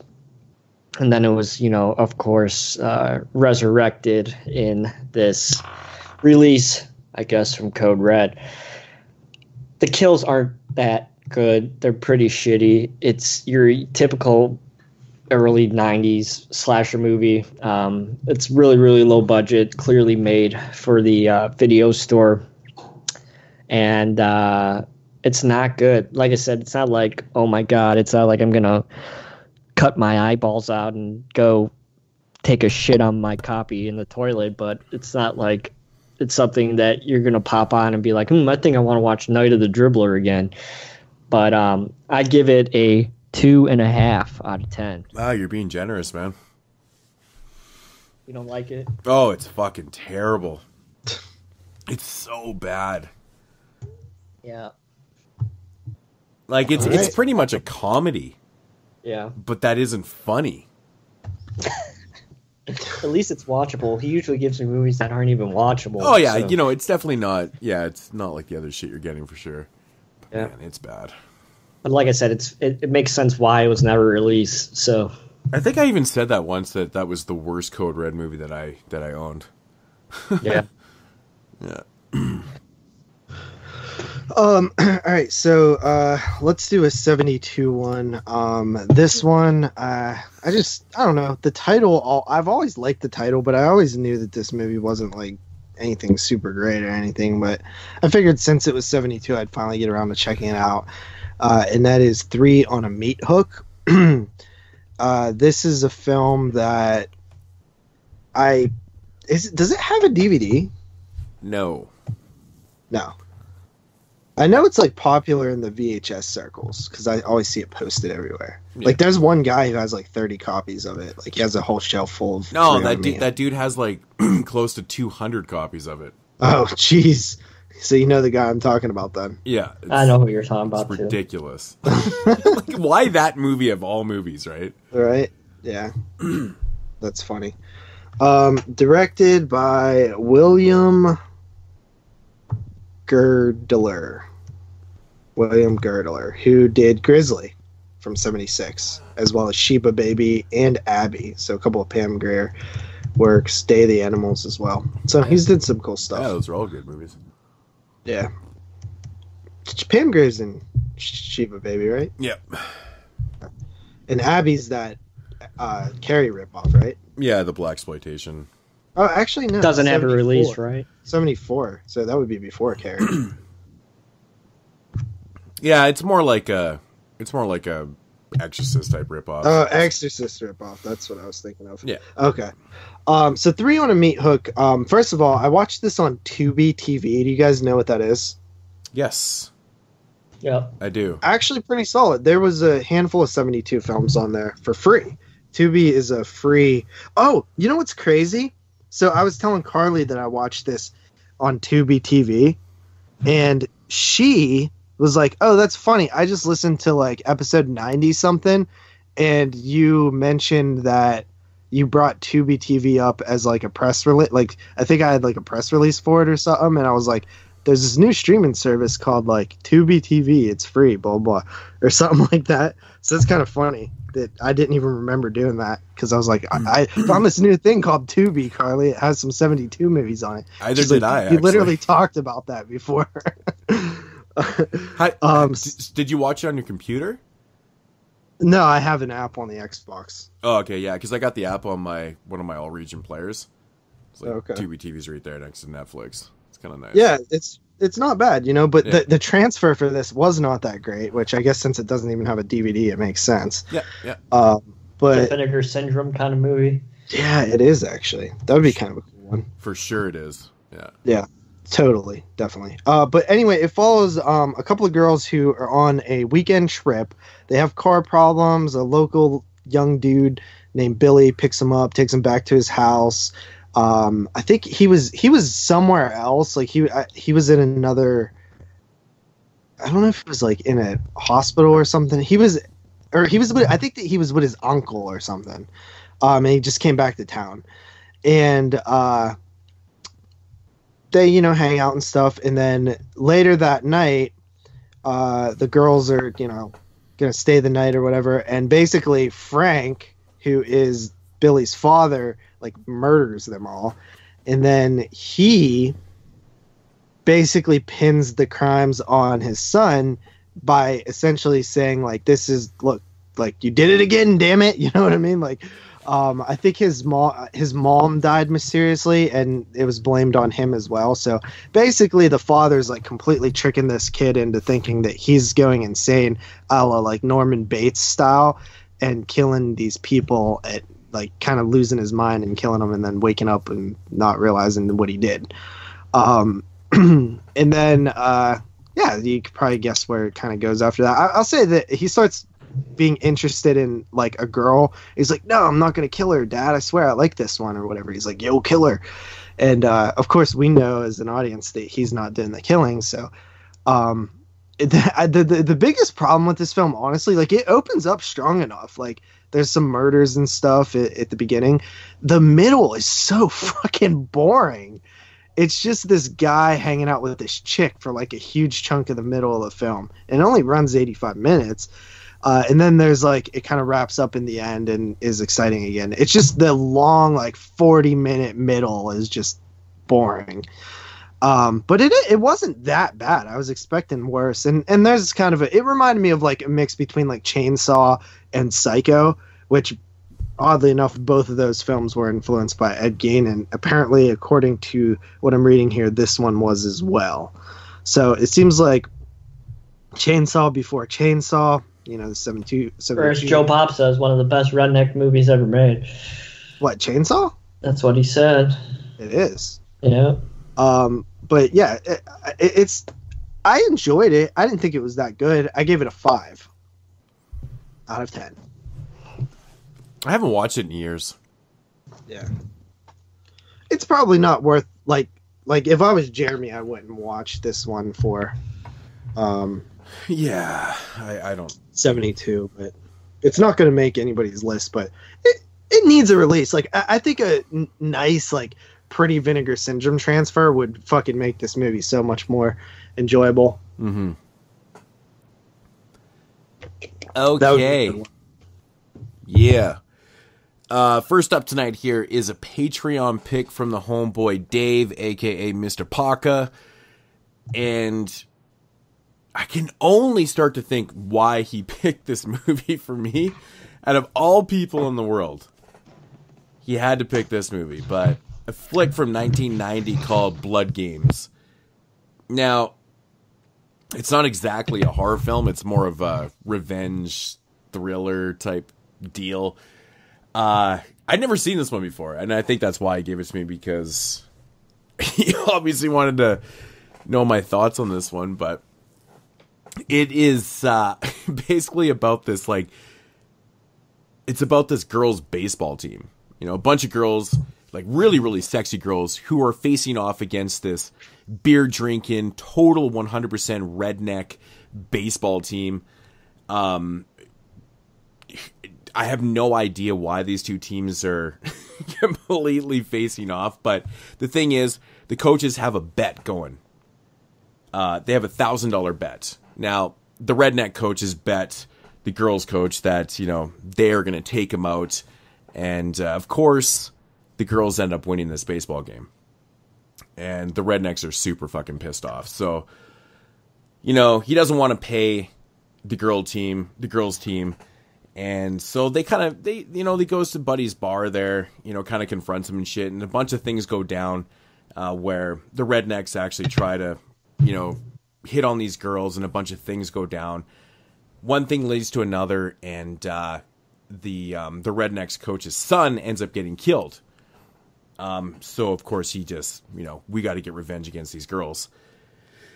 And what he doesn't know is that, you know, his guys actually are the ones that completely started this shit, and didn't matter. His son was dead in the end. And now these women have taken off into the mountains. They end up breaking down. The rednecks catch up with them. And then it's just it's one of those deals where the rednecks, they catch these girls in the bushes. You know, they beat them, rape them, and shit like that, and it turns into a revenge film. It is like one of the fucking cheesiest rape revenge type movies I've seen in so fucking long. It's ridiculous. Right from the start of this film, just the filmmaking, just the editing in the baseball game had me fucking rolling, man. The acting was out to lunch. The outfits were absolutely ridiculous. Like, who the hell is going to play baseball in booty shorts? And it was killing me, man. It was one of those type of games where anything goes. These guys are just stereotypical rednecks drinking beer. As the girls run around, they're getting their asses pinched and shit like that. It's that type of movie and stuff. But the best thing, man, is the coach of the rednecks. This guy, the leader of the team, this might be the funniest acting performance I've ever seen by somebody in a film. Everything that he spits is just, it's floor dropping. I was bawling the entire time I was watching this film, and I think that's why Dave got me to watch it. I swear, because of this performance alone. It was absolutely hilarious. Unfortunately enough, I had to watch this movie on YouTube, and I realized right away that there was shit that was cut in the version that was uploaded to YouTube. And so I kind of dug a little deeper, and yeah, sure enough, someone had cut out the nudity in the film. There's scenes where the guys are checking out these chicks in the showers and shit, and there's nudity. I didn't get to see it, unfortunately. It kind of sucks because the girls were pretty damn hot and stuff. But all in all, it's kind of lighthearted for a rape revenge type thriller, you know, film. I mean, really, there's not a lot of like hardcore things going on and stuff like that. But overall, it's one of those films where it's kind of so bad, it's definitely worth checking out, especially if you like this type of genre, rape revenge and these type of thriller type films. It's definitely worth checking out for the laughs, because honestly, performances were fucking hilarious, man. 6.5 out of 10. I had a blast watching this. It was actually pretty damn fun. So, Blood Games from 1990. I don't know where the hell this movie even came from. I never even heard of it. And it's not very often someone gives me a pick where I've never even heard of the damn movie. But shit, man, this thing was funny as hell. I believe it doesn't have any type of release except for VHS and stuff. And all the copies I could find were, like, cut. So, I don't really know what's up with that. But, kind of fun. Kind of fun. It mixes two things I really enjoy. I love baseball and I love rape revenge movies. And I guess three things, because it brought the cheese level to an all-time high. It's just scene after scene of ridiculousness. It's so fucking funny to watch, man. Blood Games, check it out. Kind of fun. All right. Next up for me, I want to talk about Gaspar Noé's new film Climax from 2019. So, nice. Did you watch it again? Yeah. I actually almost went to the theater and saw it again before it left. I bought The Arrow. Yeah, I know you did. But so this is Mr. No's sixth film, and this is his first movie since Love, which came out 4 years ago. It's probably his worst film. Probably his worst film, but he went from one of his worst movies to one of his best films with the Climax. And film starts out with these interviews. The beginning of the movie is a lot of dialogue, a lot of like interviews and dialogue between the characters as we get to know them. And it's basically about these group of dancers who one night go away to a building to rehearse a dance number of the school that they got in. I think it's a school. It's some sort of dance group, and they decide to go and practice one night, on this winter night in this empty building. Mm-hmm. And the film, like I said, opens up with like an interview kind of section, as it's basically just. Let me ask you this real quick. So, did that interview section like reveal anything or like shed some light on anything? Does it? Because like yes. The interviews don't really shed light on any because you don't really know the characters until you like halfway through the film, and by then I forgot all the stuff they were saying at the beginning. Well, like I said, it's a very interesting way to start the film, because it's like he does the same shit where he has the credits in the beginning of the movie, kind of does like an irreversible kind of thing where he like he gets everything out of the way, so the rest of the film is this a straightforward, and even at the end there's no credits or anything. It ends and that's the end of it. But like I said, it starts with like these interviews with all these different people and all these characters that we're getting to know, and they're different personalities, and we learn one of them are brother and sister, a couple of them are gay and in a relationship, some of them are bi, and some of them are lesbian, some of them they're all different kind of individuals. And then as the film ends that section, it picks up at the school with this just absolutely amazing choreographed dance number. That's just it's amazing. It's one of the best dance numbers that you'll see in a movie of the last 10 years probably. It's done so well, and the cinematography is amazing throughout this entire movie, and it especially shines during this dance number. The camera loves to pretty much move 360 degrees around these characters. It moves and it also feels like one thing that I really noticed about it is the editing. Just like you don't notice the editing, it just feels like just one, like the whole movie just feels like one straight take. You know what I mean? There of course is editing, but it's just it's done so creatively to where you just feel like, and it doesn't let up, so it just feels like it's one long take, and it feels like it's almost in real time at a certain point, but it's not. But it feels like it is almost. Y'all's jaws getting sore or what? Oh, dude, you guys are blowing the shit out of this one. Listen, I didn't like it. I wasn't like in love with it when I first walked out of it. I was like, oh, that was cool. But the more I thought about it, like it really did go high up on my list, because the more I thought about all the cool shit in it, and I think that one of the biggest issues I had with it, and it's not really an issue, it's just while I was watching it, I didn't know what it was about, like forever, like, and then you don't really get what's going on until the very end of the movie. Is this Suicide Club all over again, or the Cremator? No, not even, it's pretty simple. It's just I didn't know what kind of movie it was. I didn't know what it was about. I didn't know anything about it, so I'm like, the first 30 minutes of it is literally interviews and dancing. It looks cool. Yeah. It's awesome. It gets you into the movie. And it's actually pretty memorable. Like he was saying, it's a really good, because they do a couple of dance numbers, and like even somebody who like, I'm not overly interested in dance or anything, but it is like eye candy. Like it looks really fucking cool. And like I said, you learn about the characters in that opening number. You learn, who maybe is the strong person in this group, and who ultimately ends up doing the thing, which is somebody laces the sangria. That's a huge spoiler. No, it's not. It's on the back of the cover. It's on Letterboxd. It's a description on IMDb. It's not it's not a spoiler. It's the plot. I mean, I guess maybe I was just surprised because it took me forever to figure that out. Well, the movie, the movie has like a total tonal shift where it's this, this upbeat kind of, dance. It does have a huge shift. Rave all of a sudden, it feels like, and then when shit starts to go down, the editing becomes even like JP says, it's like one take, but the camera movement starts to get faster and faster and more erratic. It moves faster, moves over the characters more. It really feels like you're on LSD with these characters. Like everybody that I've seen talk about the movies, like, oh, this is like the most realistic depiction of LSD that I've ever seen.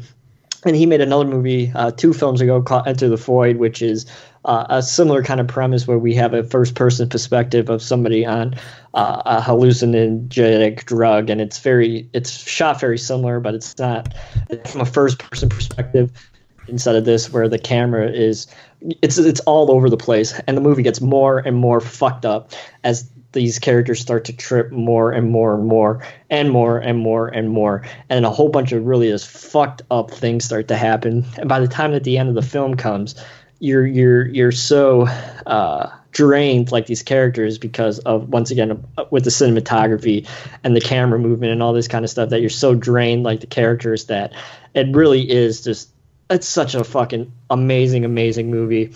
I really loved Climax. I was very pleased that A24 decided to say, you know what, we're going to give this a pretty semi-wide release. You could see it if you wanted to. And it was a ballsy kind of film to release. How was your screening? Was there a lot of people there? No, it was me and this other lady who I was talking to before, and she's like, "Oh, I've seen Irreversible before." So she. Wait, you talked to somebody? Yeah, I did. Jeez. Jesus Christ.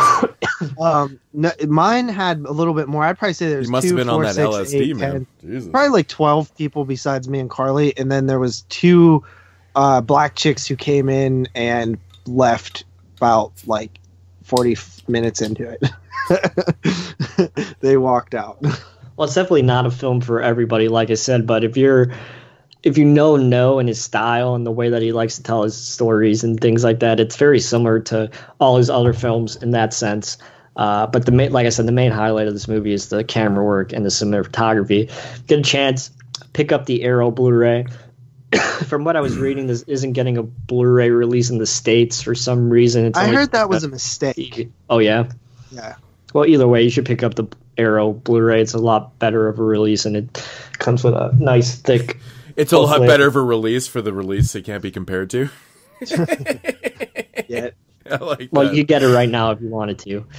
But yeah, which is I give it a 9.5. Like, the movie's fucking awesome. It's really, really good. It's probably his best film behind Enter the Void. Damn, but you be it's so like it's hard. It is really good. I really enjoyed it.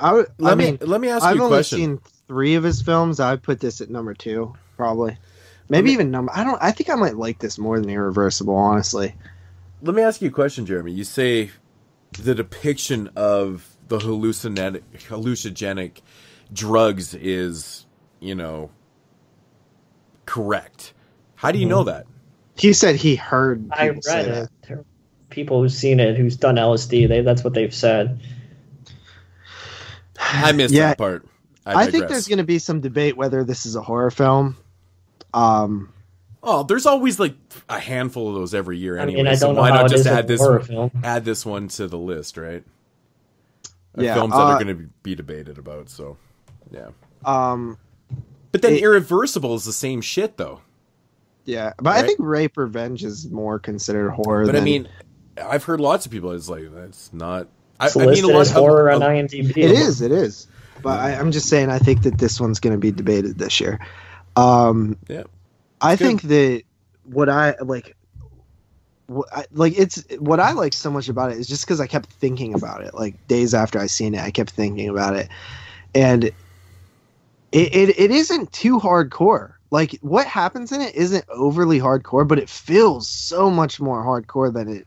What you're actually. It just like he really captured the anxiety. It really plays through the film. It gives you anxiety, and honestly, like, I'm extremely happy I saw it in the theater because like the sound was so good and like the music. Because really pretty good much timing to watch that movie then.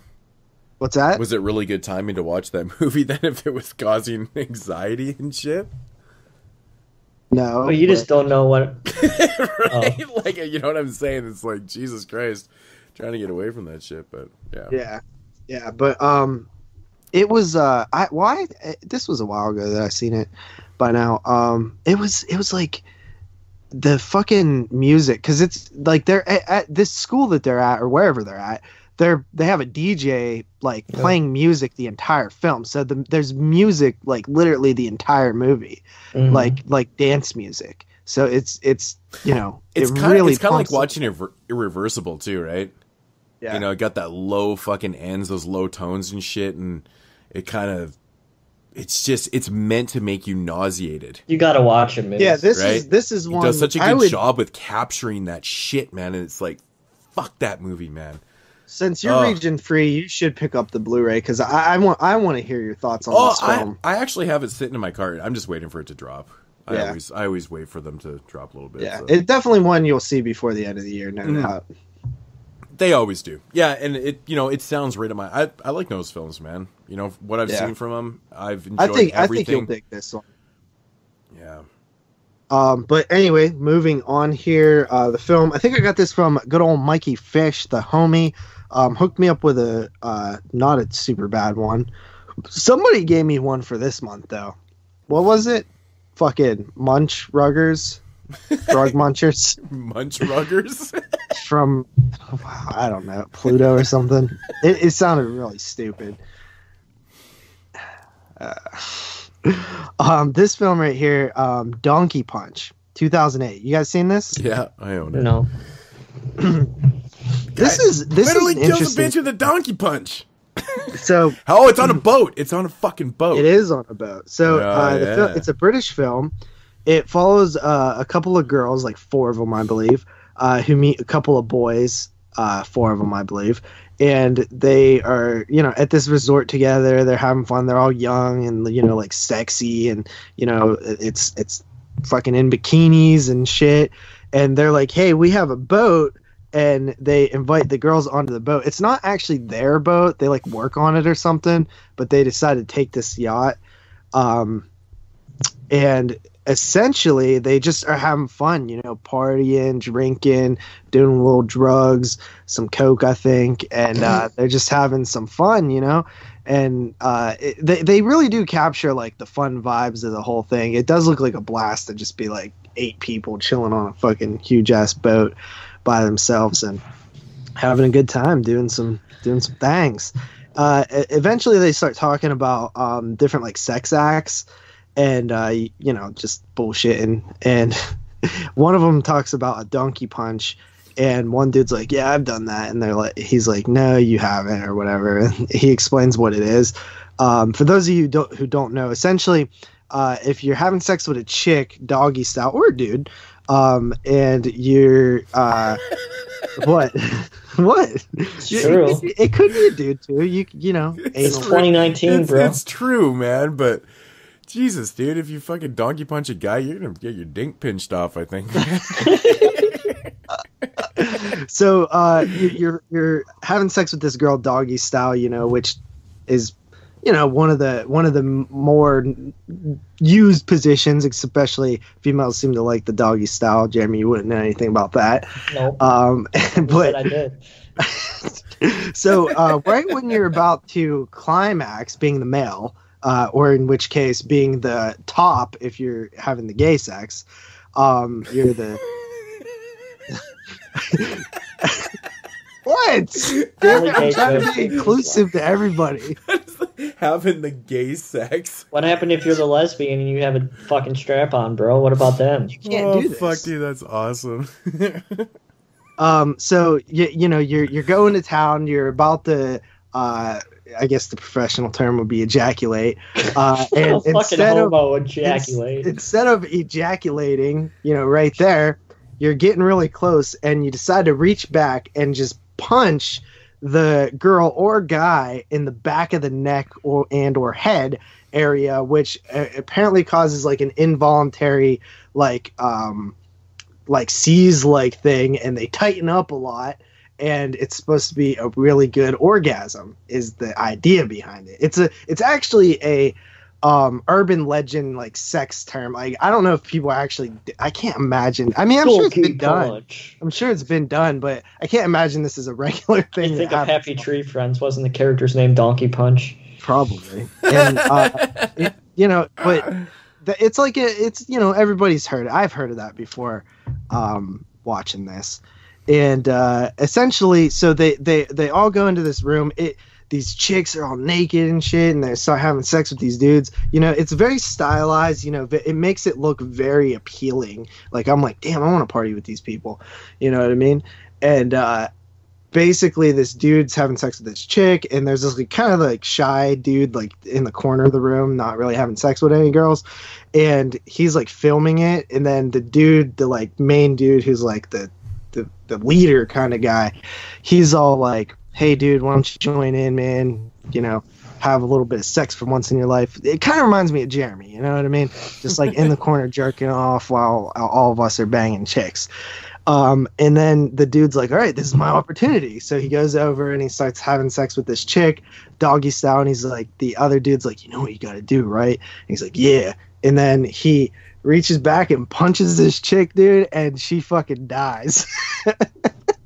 She breaks her neck and dies, dude. And I was like, oh shit. And then like okay, like so after that they're like, oh shit, we need to like hide the body, like throw the body, like we're gonna go to jail type thing, blah blah. Her friends are all like, no, like blah blah, we gotta call the authorities. But they don't really know what happened because they wasn't like watching it happen. And then it's like kind of a cat and mousey type thing after that. The second after the donkey punch, it's not the best movie. It's kind of like a little cliche, kind of like like little like twists here and there and stuff, or like character motivations are like revealed, and it was a little weak. But everything leading up to it, just like, how can you not like the premise of this movie? It's just so unique and different. That I really liked this one. I thought it was cool. I felt like it ran a little bit too long. It was only like 97 minutes, but if it was a little bit shorter, cut down the third act a little bit, I think that it would have been a little bit better. But this was such a like interesting film, and it was shot really well. And the donkey punch thing was just fucking hilarious to me. It's like fucked up because this girl like died from it, but it's just like it's just fucking idiot punched her so hard. You know what I mean? I give it a solid 7 out of 10. This was and Mikey again comes through with like these cool indie, or I don't even know if this. I guess it looks like it has a big budget, but it's only $1 million. Harder punch to maximize that fucking orgasm, right? Yeah, right. Fuck. Yeah, so, I remember the donkey punch. I remember it being on a boat and being very cliched, but that's it. But the donkey punch was awesome, right? Yeah. I mean, how can you not check out a movie called Donkey Punch? Yeah, and then find out that it actually has to do with a donkey punch. It's not just the title. Yeah, true that, man. That's awesome. Back to you. All right, man. So another Patreon pick, and I'm not sure who picked this one because Jeremy erased all the fucking picks and names and shit. It's true. It is very, very true. So, from 2017 comes Guillermo del Toro's Shape of Water. I apologize again. I do not know who gave this to me, but yeah, starring my boy Michael Shannon. I always said, man, I've said it many times, if I ever did a film, I would get him in the fucking movie, because I always feel like this guy can pull off any type of thing, any type of character. He's a great actor, man. Really, really solid actor. I remember when this movie first got announced. I'm a big fan of Del Toro. I think his movies are fascinating. I mean, what really sells his films is the visuals. You know, he's a very visual type director, and that's why I've always been drawn to Del Toro films, because, as you guys know me from the podcast, I love visual films. I mean, I could take style over substance any day. So, but this one right here, I was kind of like, I was really on the fence about it, just knowing that it was kind of, you know, not really a remake of, you know, The Creature from Black Lagoon, but it's kind of based off that story and stuff. And I was like, and it was kind of a love story, and I was like, So I never checked it out until someone obviously gave me this Patreon pick. So basically what we have here is a film that's actually set in the 1960s. And I thought this was really interesting to set it in the 60s because of what you can do with, you know, the social commentary and the things that are within the film, which is incredible. It's incredibly...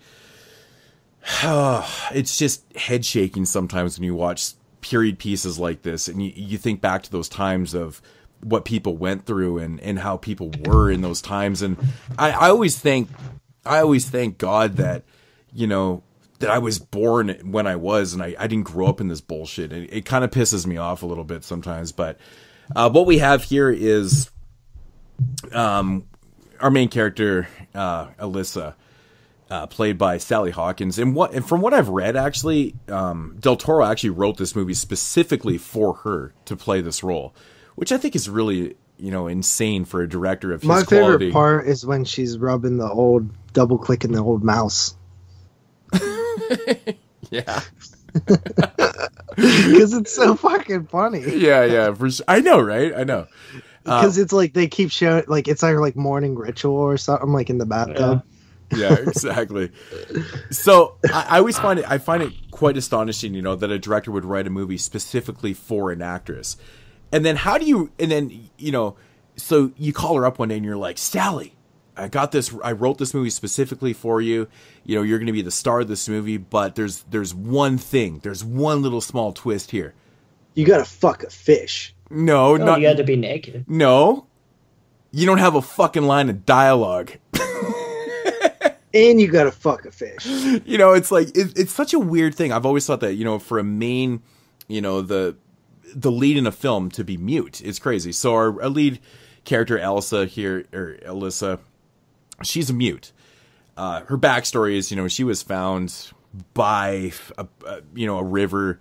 Her neck was all fucked up and shit, and that's why she can't talk, right? So she's an adult. She's been working at this government secret research facility as a janitor, you know, and she's been there for like a dozen years or something like that. Her best friend is this black lady that she works with, and also she also hangs around this like elderly kind of gay man and shit. She's a loner. She's essentially a fucking loner. She lives essentially to work kind of thing, right? She just has nobody in her life. And of course, Michael Shannon is the guy that kind of runs this research facility, and he's awesome. Now, Michael Shannon's character is an interesting character because he is the epitome of a white, middle-aged fucking male in the 60s, you know, white-collar fucking worker. This guy he's a misogynist, he's a fucking racist. He's just of the times. He's of the fucking times. And, like, some of the dialogue in this film is crazy to hear. You just, like, you know, he says things like, you know, your people. And he's talking to the black chick, you know, things like that. It's just very uncomfortable, but you got to remember it's the 60s, and that's just kind of how it was and stuff. But anyways, he's running this research facility, and they have this kind of fish man in this research facility. And now he really wants to rid this thing. He wants to get rid of this thing because he doesn't want it to fall into Russian hands. Because back in the 60s, during the Cold War and shit like that, America versus Russia, it was, you know, America needed the upper hand. They didn't want Russia to get any type of lead on them. So they figured the best way of getting rid of this newfound technology in this fish man, because he's got kind of special, unique things going on with him, you know, is to just get rid of it, you know, and before the Russians find out about it. So, of course, Alyssa finds out about this, and she essentially kidnaps the fish man to save him because obviously she doesn't want it to die. And she's lonely. And then kind of sparks up a relationship with it. That's the story. It's interesting when you're watching the film because it's an amazing film. Right from the dialogue, the cinematography, the images, the effects, the acting. This movie is fucking amazing. Absolutely blew me out the water, for lack of a better pun. Awesome film. And I'm kind of watching this thing going, Jesus Christ, like, are they really going to go? Would you say it's a fish out of water story? Yeah, it is. It's just the way the story develops. It's kind of slow, but it's really interesting. I like the period piece set in the 60s. I like this whole Cold War thing, this U.S. versus Russia thing. The obvious overtones of, racism and homophobia and just misogyny and just all these things that Michael Shannon's character just represents the 60s in a bad way, but it just plays out so well. How about his hand? Yeah, his fucking hand. Yeah, dude, like, it's just everything about this is fantastic, but the core story is interesting, her relationship with this fish man, and you're just like, okay, I get it. She's lonely. She can't talk. She's going to have these relations and stuff. But the way this movie comes around full circle and the story makes sense is really fucking brilliant, man. It is really, really well executed. And I think it's elegant to the point where it's like, oh shit, man, that's kind of cool. It's, it's a metaphor for a lot of different things. And I think that Del Toro nailed this one, man. Really, really nailed this. And generally this is not my type of thing. I'm not a big fan of, kind of love romance type things and stuff, but there's a lot more to this story, than just face value. And brilliant stuff, man. I thought the fish man, or whatever you want to call him, I thought looked excellent. I love the effects on him. Thought it was great. Cinematography is just to die for in the film. There's this crazy bathroom scene where, I think everybody has probably had this nightmare of being trapped in a bathroom and, it filling up with water and shit like that, but it's not really. I've never had it. Really? Fuck it. No. Really? Honestly. I would just open the door. I guess, right? Bathrooms can't just fill up with water. But literally, just because you put nightmares, a towel under the door. Yeah, but literally in your nightmares, though, like how you get those dreams where you're trapped and you just can't. Yeah, I don't know. This one's fantasy, It's a like, I didn't love it straight up fantasy, when I seen it, but I kind of was trying to put like reality into it a little bit too much, and I eventually realized it's a. But that's what I love about this story, though, man. It's straight, like a fairy tale. It's straight fantasy. It's straight fairy tale, but the core in there is still blatant reality. The setting of the movie is straight reality, with that fucking, that fantasy thrown in there. Yeah. And I love it because he balances it so damn well. He balances the reality and the fantasy so well in this film that I was just getting it, man. I was just getting it. And to suck me into a film like this takes a damn lot, and acting. I mean, for a mute character, fuck, so good. And yeah, of course, plunging yourself once or twice is pretty cool too. Yeah. Flicking the bean. Fucking crazy. I was like, what the hell? That's kind of random, but then again, it plays off the loneliness and shit, right? So, but Michael Shannon knocks it out the damn park. So fucking good in the film. Really, really good. There's this one scene.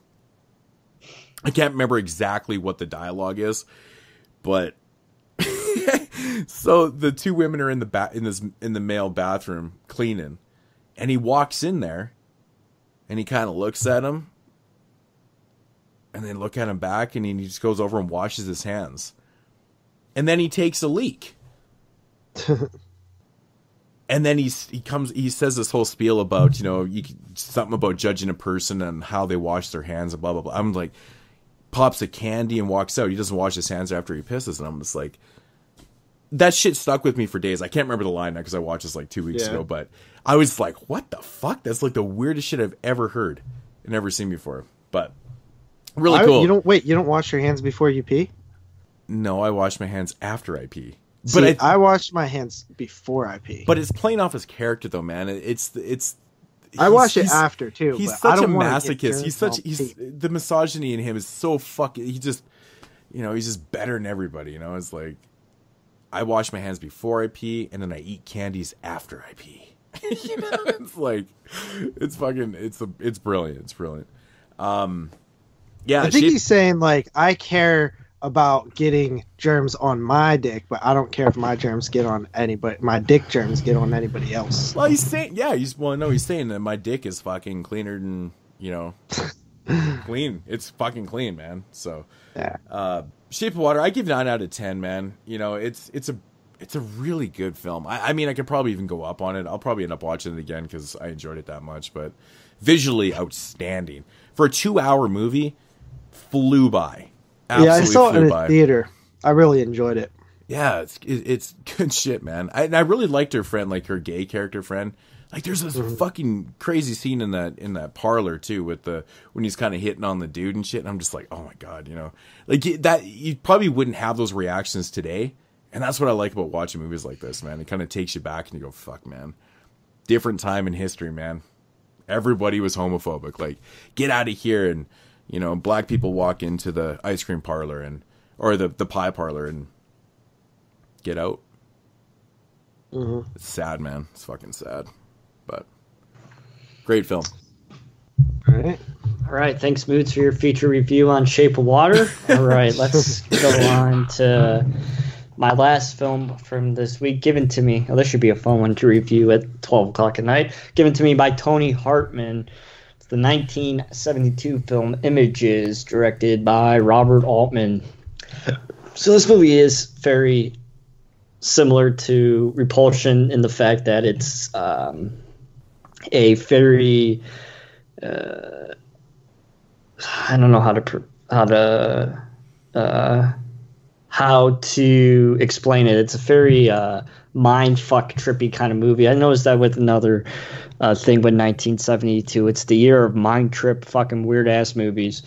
And this definitely is one of them. It has the same sense of Repulsion as the main character that we follow. She has a little bit of a case of schizophrenia, and she is hearing voices in her head of her past lovers that she either was seeing before she was married to this husband that she is now, or was cheating on with her husband.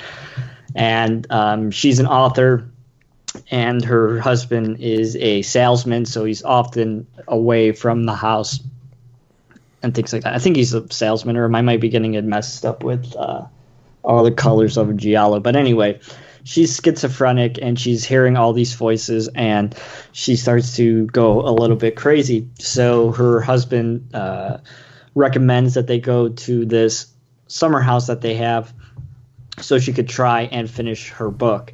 And as she's there, she has her hallucinations more and more, and she's becoming more and more frustrated because she doesn't know who is real and who is not. Is these people that she's seeing are actually there, or are things that she's seeing not there? And that's the whole point of the movie as an audience member.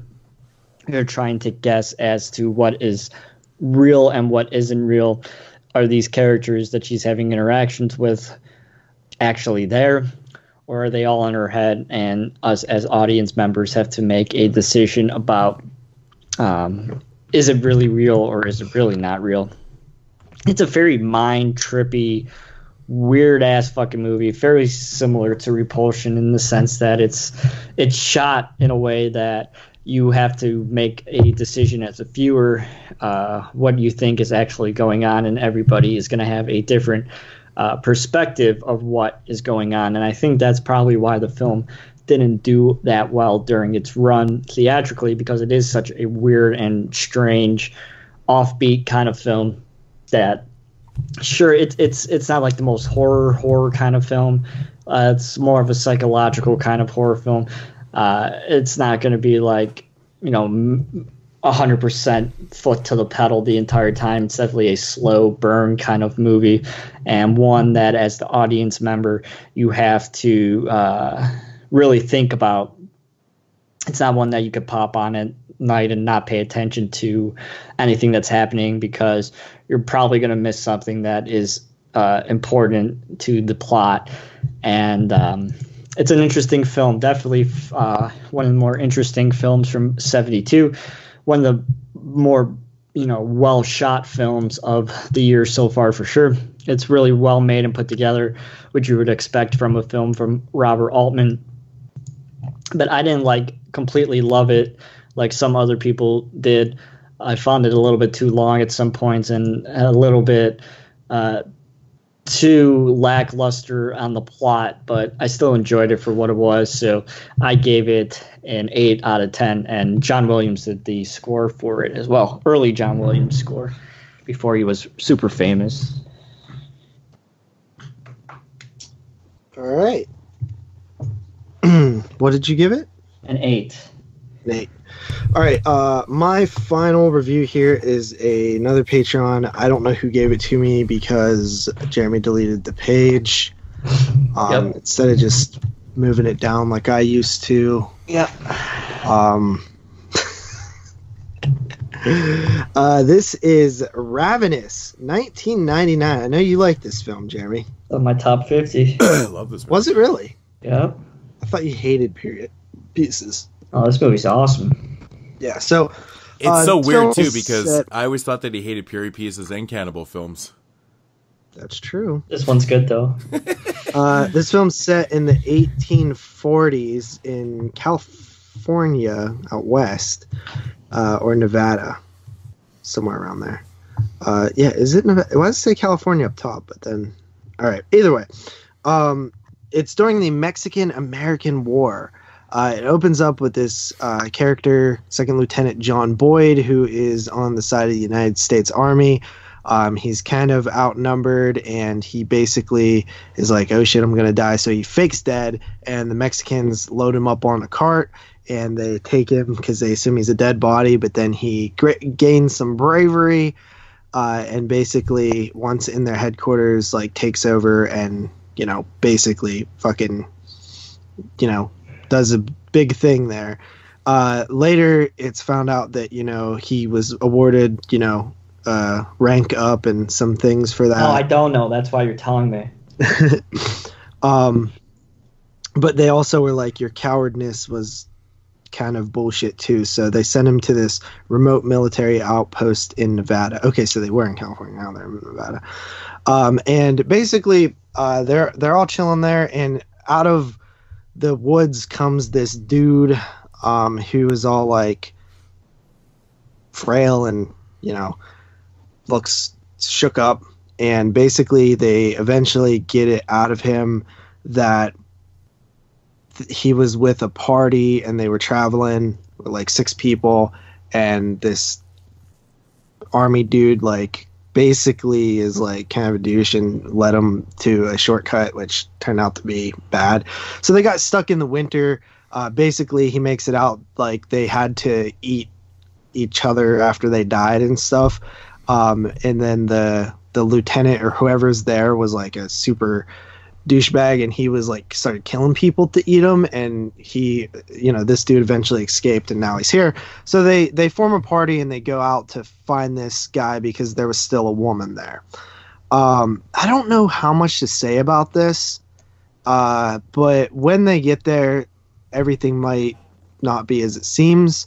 And yeah, I'll kind of leave it at that. There's some cannibalism going on here, but there's also this sort of, I don't know, it says on Wikipedia that it's the Wendigo myth.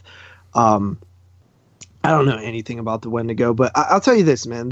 I love the setting of this film. Well, that's kind of weird. I called you my Wendigos off the fucking start of the show. I know. That's fucking strange. I love period pieces, honestly. I always have. Especially this period of American history. And I was just instantly super sucked into this movie. As soon as dude shows up and tells the tale of them eating everybody, I'm just oh, this is awesome. And then when they get to this cave, it's even fucking more awesome. And then this one character kind of goes batshit, and you're holy shit, this guy's nutty. And it's he basically is just his personality. It like who I don't even know who the actor was, but they casted him really well. Guy Pearce, yeah. It was really good. And then I'll say that the only issue that I have with it is I didn't really necessarily buy the two characters trying to convince the other character to join them. I just felt like they wouldn't do that. Like, why risk it? So that was my only real beef with it. But this is a really fun and awesome movie. Pretty unique. Really perfect. Like, cannibalism just fits with these old timey things, you know, kind of reminiscent of like the Donner Party. Everybody knows about the Donner Party. But yeah, I super dug this movie. I don't want to say too much about it because I do think that like the reveals are kind of fun. And it's a pretty cool movie. I give it an 8 out of 10. Yeah, I could see why you liked it. This was the first time for me. It's great. Yeah, David Arquette's actually good in it too, surprisingly. Yeah, he has kind of a minor role, but yeah, he's definitely not fucking Dewey. No. Okay. I like. Yeah, what's that? Said I like Dewey. Uh-oh. I love Scream, dude. We know. Fuck. Are you guys hating me? No. Fucking Scream. Come on, Moods. We don't need an hour Scream conversation. We all know how much JP loves Scream. All right, moving along here. Again, I don't know who Patreon this one for me, but I apologize. From last year, the Suspiria remake. Do you guys actually remember who Patreon Yeah, it was Tony Hartman. Muscle Dude? Oh, Tony Hartman. Okay. Tony. Suspiria remake. Yeah, I mean, the plot is pretty much identical to the original film. We got, our main character, Susie, here. And actually, the cool thing is about this film is that it takes place in 1977, which, of course, is the original year that Argento's Suspiria came out. So, of course, she's an American, makes her way to Berlin to go to this prestigious dance school. And, of course, as soon as she gets there, she learns that one of the students has, gone missing and been murdered, kind of thing. And it kind of leads into this whole idea of there might be witches running this, this dance studio. And, yeah, that's pretty much what the plot is. Now, my thoughts on this version of the story. Oh, all I gotta say, man, there's absolutely no reason why this movie has to be 2.5 hours long. I think that's kind of what I was saying, too. I do respect the fact that this movie is, it's the core of this movie is the same as Argento's, but the extra time that's provided in this is it's the substance, it's telling the story of, Mother Suspiria and, and how Susie, essentially become, that whole story and things like that. But there is a lot of downplay. I honestly kind of dug where the third act goes because it really gets into it. It gets into Susie and how she's hosting and all that type of stuff.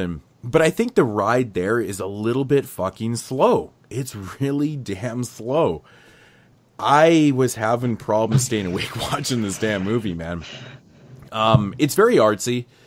I think that what's her name? I always forget it. Tilda Swinton. Fuck, she is such a great... Swindon. Yeah, she's a fucking excellent actress, man. Like she actually plays, I think, 2 or 3 characters in this film. But she's excellent in pretty much everything I've ever seen her in. So she's kind of cool. She plays like the head of the studio and the one that's supposed to pretty much get, the head of, the head witch and stuff, which kind of get passed on and things. But I really thought this movie was I'm not gonna lie, man. It was boring as fuck, man.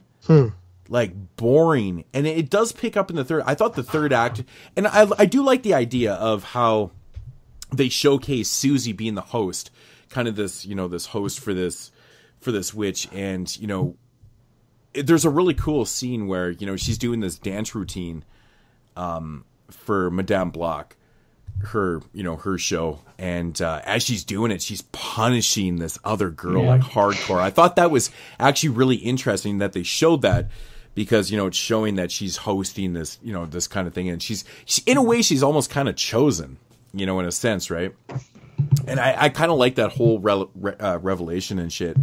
Kind of interesting stuff, a little bit more grotesque and shit, but you know, the thing is, I don't really want to compare them head to head, but I mean, this one visually is nothing like Argento's, right?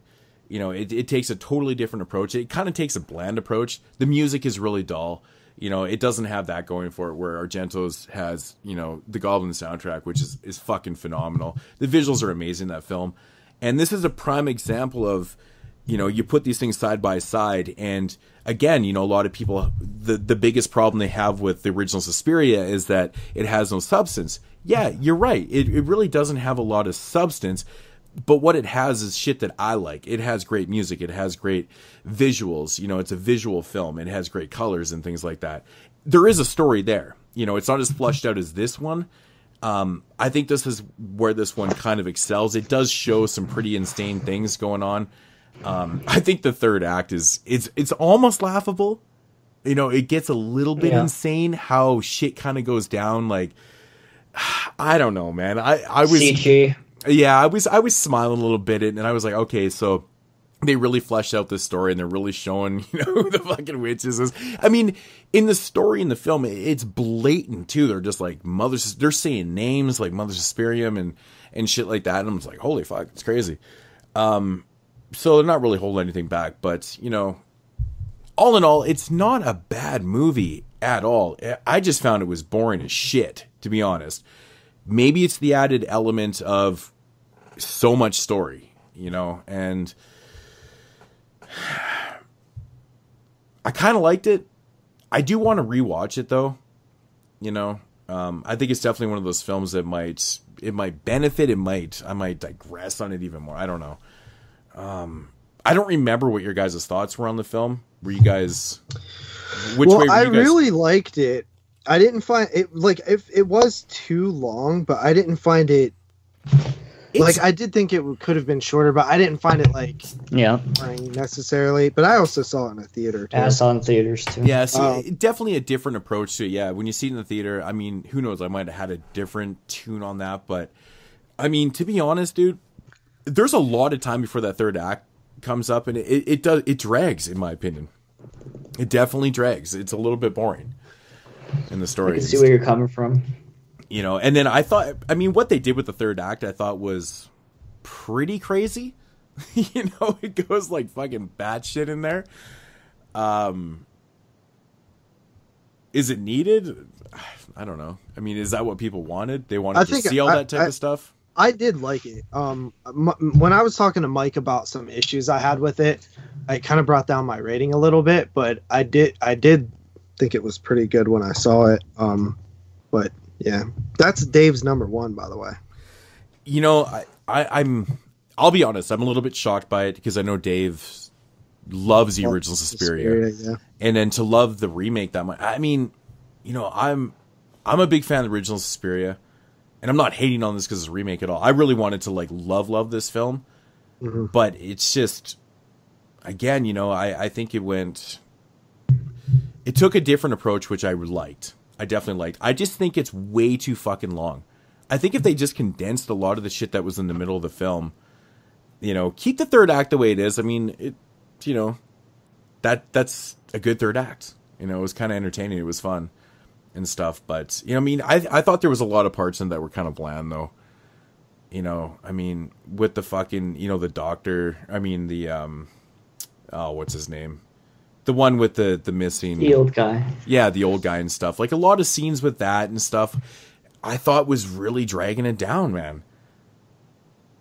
Boring. Straight up boring. See where you're coming from. You know, and I mean, we're talking about a 2.5 hour film here. I mean, if you kind of fucking, you know, just condense that down, I think it's a different film then. But I won't lie though, man. I thought the soundtrack in the movie was a little bit fucking tedious and boring too. It's definitely not exciting, but you know, the soundtrack fits the mold of the film though too, because it's very slow. It's kind of got this. It's a very artsy approach. It doesn't have that kind of like, you know, Jurassic thriller type goblin music, you know, that really does work for the original film. So the soundtrack for this one, I guess, works for what it is, but it just wasn't really doing a whole lot for myself. But, you know, all in all, I did like it. I do want to watch it again just to get a, you know, I'm not going to watch it anytime soon, but I'm going to give it a 7 out of 10. I mean, I'm not in love with it. I don't hate it by any means. I like a lot of certain elements of it, and but there was some definitely bad things, you know, some CG, some slow parts. Oh my god, man. But I did like, you know, when she's fucking dancing and fucking up that chicken shit, I thought that was really cool. Yeah. I thought those were really cool. Those were added good effects. Yeah, really good effects, and it was brutal, and it, you know, but it didn't have that desire like the original one does. You know, like the cool thing about Argento's film, again, going back to the style over, you know, substance and stuff, but at least he starts out the film with a huge fucking bang. He's got that really unique kill and shit like that, you know, and this one doesn't have that. You know, it starts out with kind of a backstory a little bit, you know. And yeah, and that is what we watched. Hey yo, we got them dope rhymes, similes, and verbs. Ready to spit movie knowledge to all you freaky horror nerds. It's your boy Moods representing the 22 Shots crew. We about to hit your ass up with the bonus review. Yeah!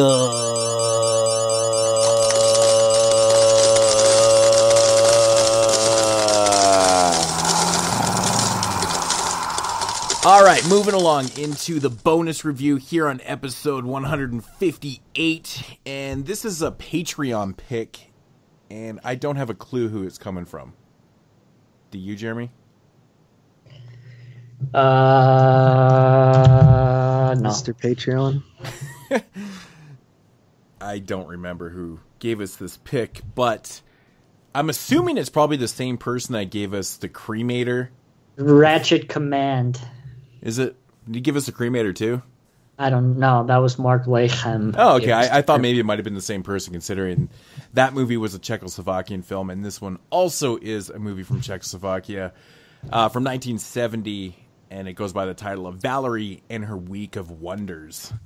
If there's one thing I've learned from this is I don't like films from Czechoslovakia, apparently. Oh, there's not that many of them. Fuck sakes. Yeah, you know, it's kind of funny that he picked this movie because I actually had the Criterion Blu-ray in my collection for like a year. I completely forgot I even had it. Huh. So I picked it up, obviously, for a reason and forgot about it, which doesn't really happen very often to me. So when I saw the Patreon pick, I was like, fuck yeah, that gives me a reason to watch this shit. And I was like, it's only 76 minutes long. Crazy. So I guess I'm going to read like 2 lines of the synopsis because it just goes on and on. All right. A thief awakens Valerie, just 13, taking earrings left to her by her mother. By morning, the earrings have returned. Valerie's first period has begun. I really just wanted to read that so I could read that part.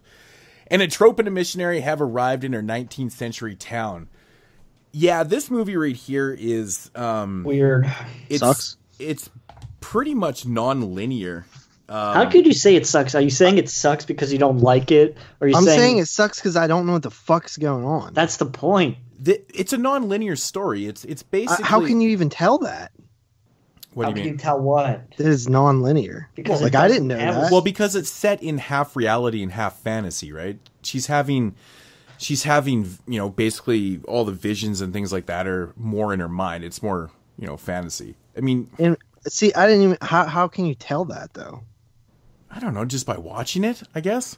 And the characters aren't not fucking human-like. Yeah, see, like the story itself, like she's real. She's yeah, but how? It's kind of like the Alice in Wonderland thing. if I had to describe this movie, it's kind of like what I was thinking, it's kind of like maybe, Alice in Wonder. Like Alice is a real person in reality, but Wonderland is kind of this fantastic type world, right? It's kind of like, Alice in Wonderland meets Nosferatu in a sense, and a girl who's wanting to be sexually active now, I guess. Yeah, it's a really odd story about. It's kind of like hypersexual. It's got like hypersexuality in it, but it doesn't really like fully focus on just pure sexuality. It's more about her visions and the horrors of, her fantasies and stuff. I mean, obviously her grandmother is not a vampire. There's this but maybe in real life that's how she sees her grandmother as something similar to a vampire. That's what I'm saying. Like that in her fantasy, that's how it is.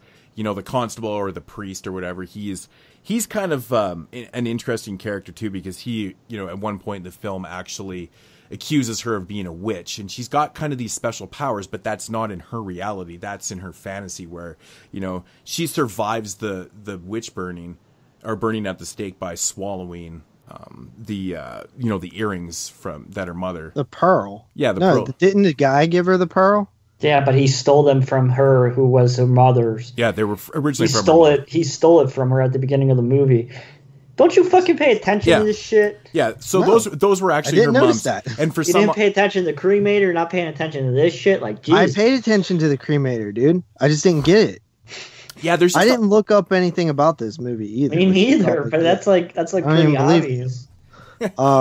Yeah, so there's a lot of really strange. It's basically this movie follows Valerie, and it's kind of set in this world. Like, it's almost set in like this quasi type medieval type setting, but it's more of like in the 18th century type deal. It's really kind of strange. I think it's really cool. The visuals are fantastic in this, man. Like, really, really interesting stuff. I like the whole kind of blend with, her grandmother being a vampire, and then also, the constable trying to also retain her youth. And there's like this really kind of strange, I don't even know how to explain that away. Jeremy, do you have any words on that with the retaining her youth and how, Valerie has something to do with that? I'm not exactly 100% sure how that worked. Yeah. That was kind of a weird storyline. This movie reminded me of November being influenced by this movie. It has similar kind of weird cinematography going on with it as that movie is.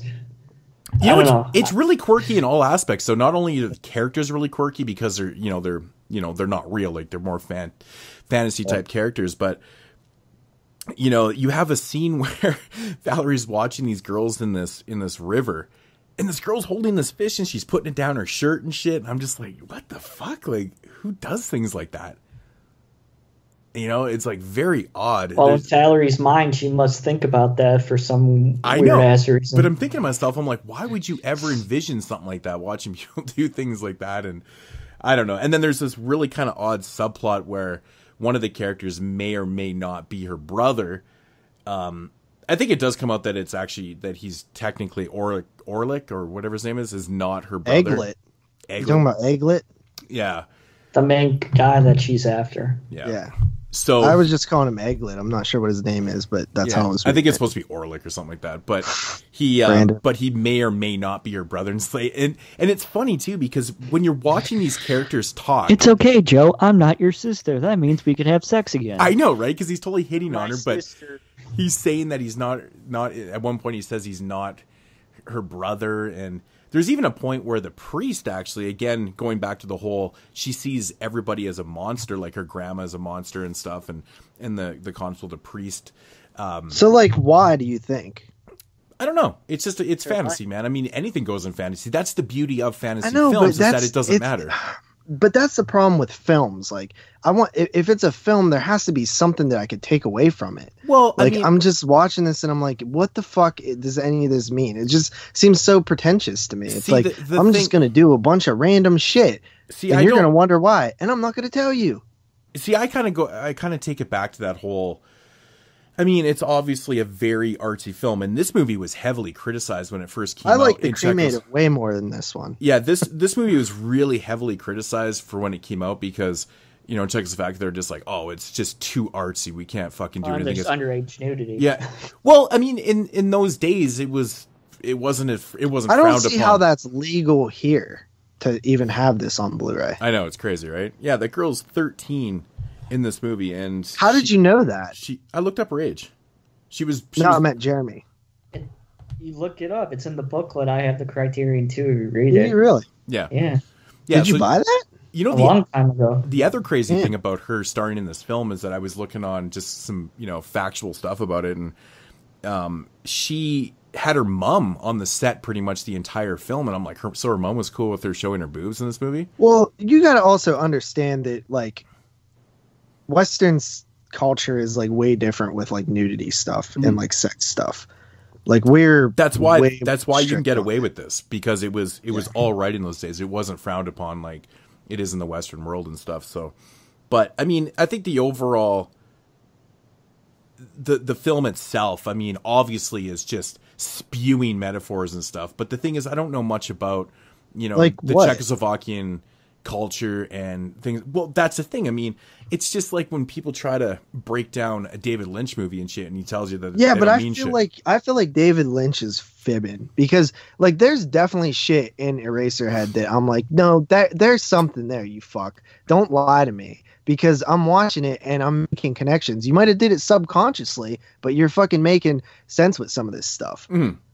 I mean, what I take from this movie, I mean, if you want to break it down to, you know, a young girl and the way she envisions the world, I mean, yeah, I mean, the monsters are a metaphor of how she proceeds. I mean, you got to remember this movie is also taking place in a time where religion was basically ran everything, right? And she a little bit, I think, was not with that. You know, there was obviously people that opposed religion in the times when religion ruled. So maybe this is her way of you know, what she actually thinks of what's going on with these people. I mean, they show. So what do you think even in a non-metaphorical way? I mean, they show the priest trying to rape her at one point in the film, and it's like, it's just so funny that you would see something like that in a film where, even in today's society, I mean, we look at, you know, the Catholic priest and the Catholic religion as being just an abomination when it comes to that type of shit, right? It's so relevant even today, you know, with.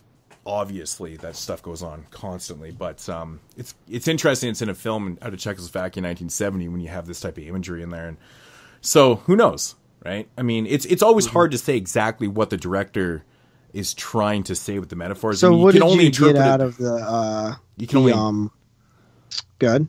Yeah, you can only interpret it the way you see it, right? I mean, it's obviously it's heavy. It has sexual overtones in it too.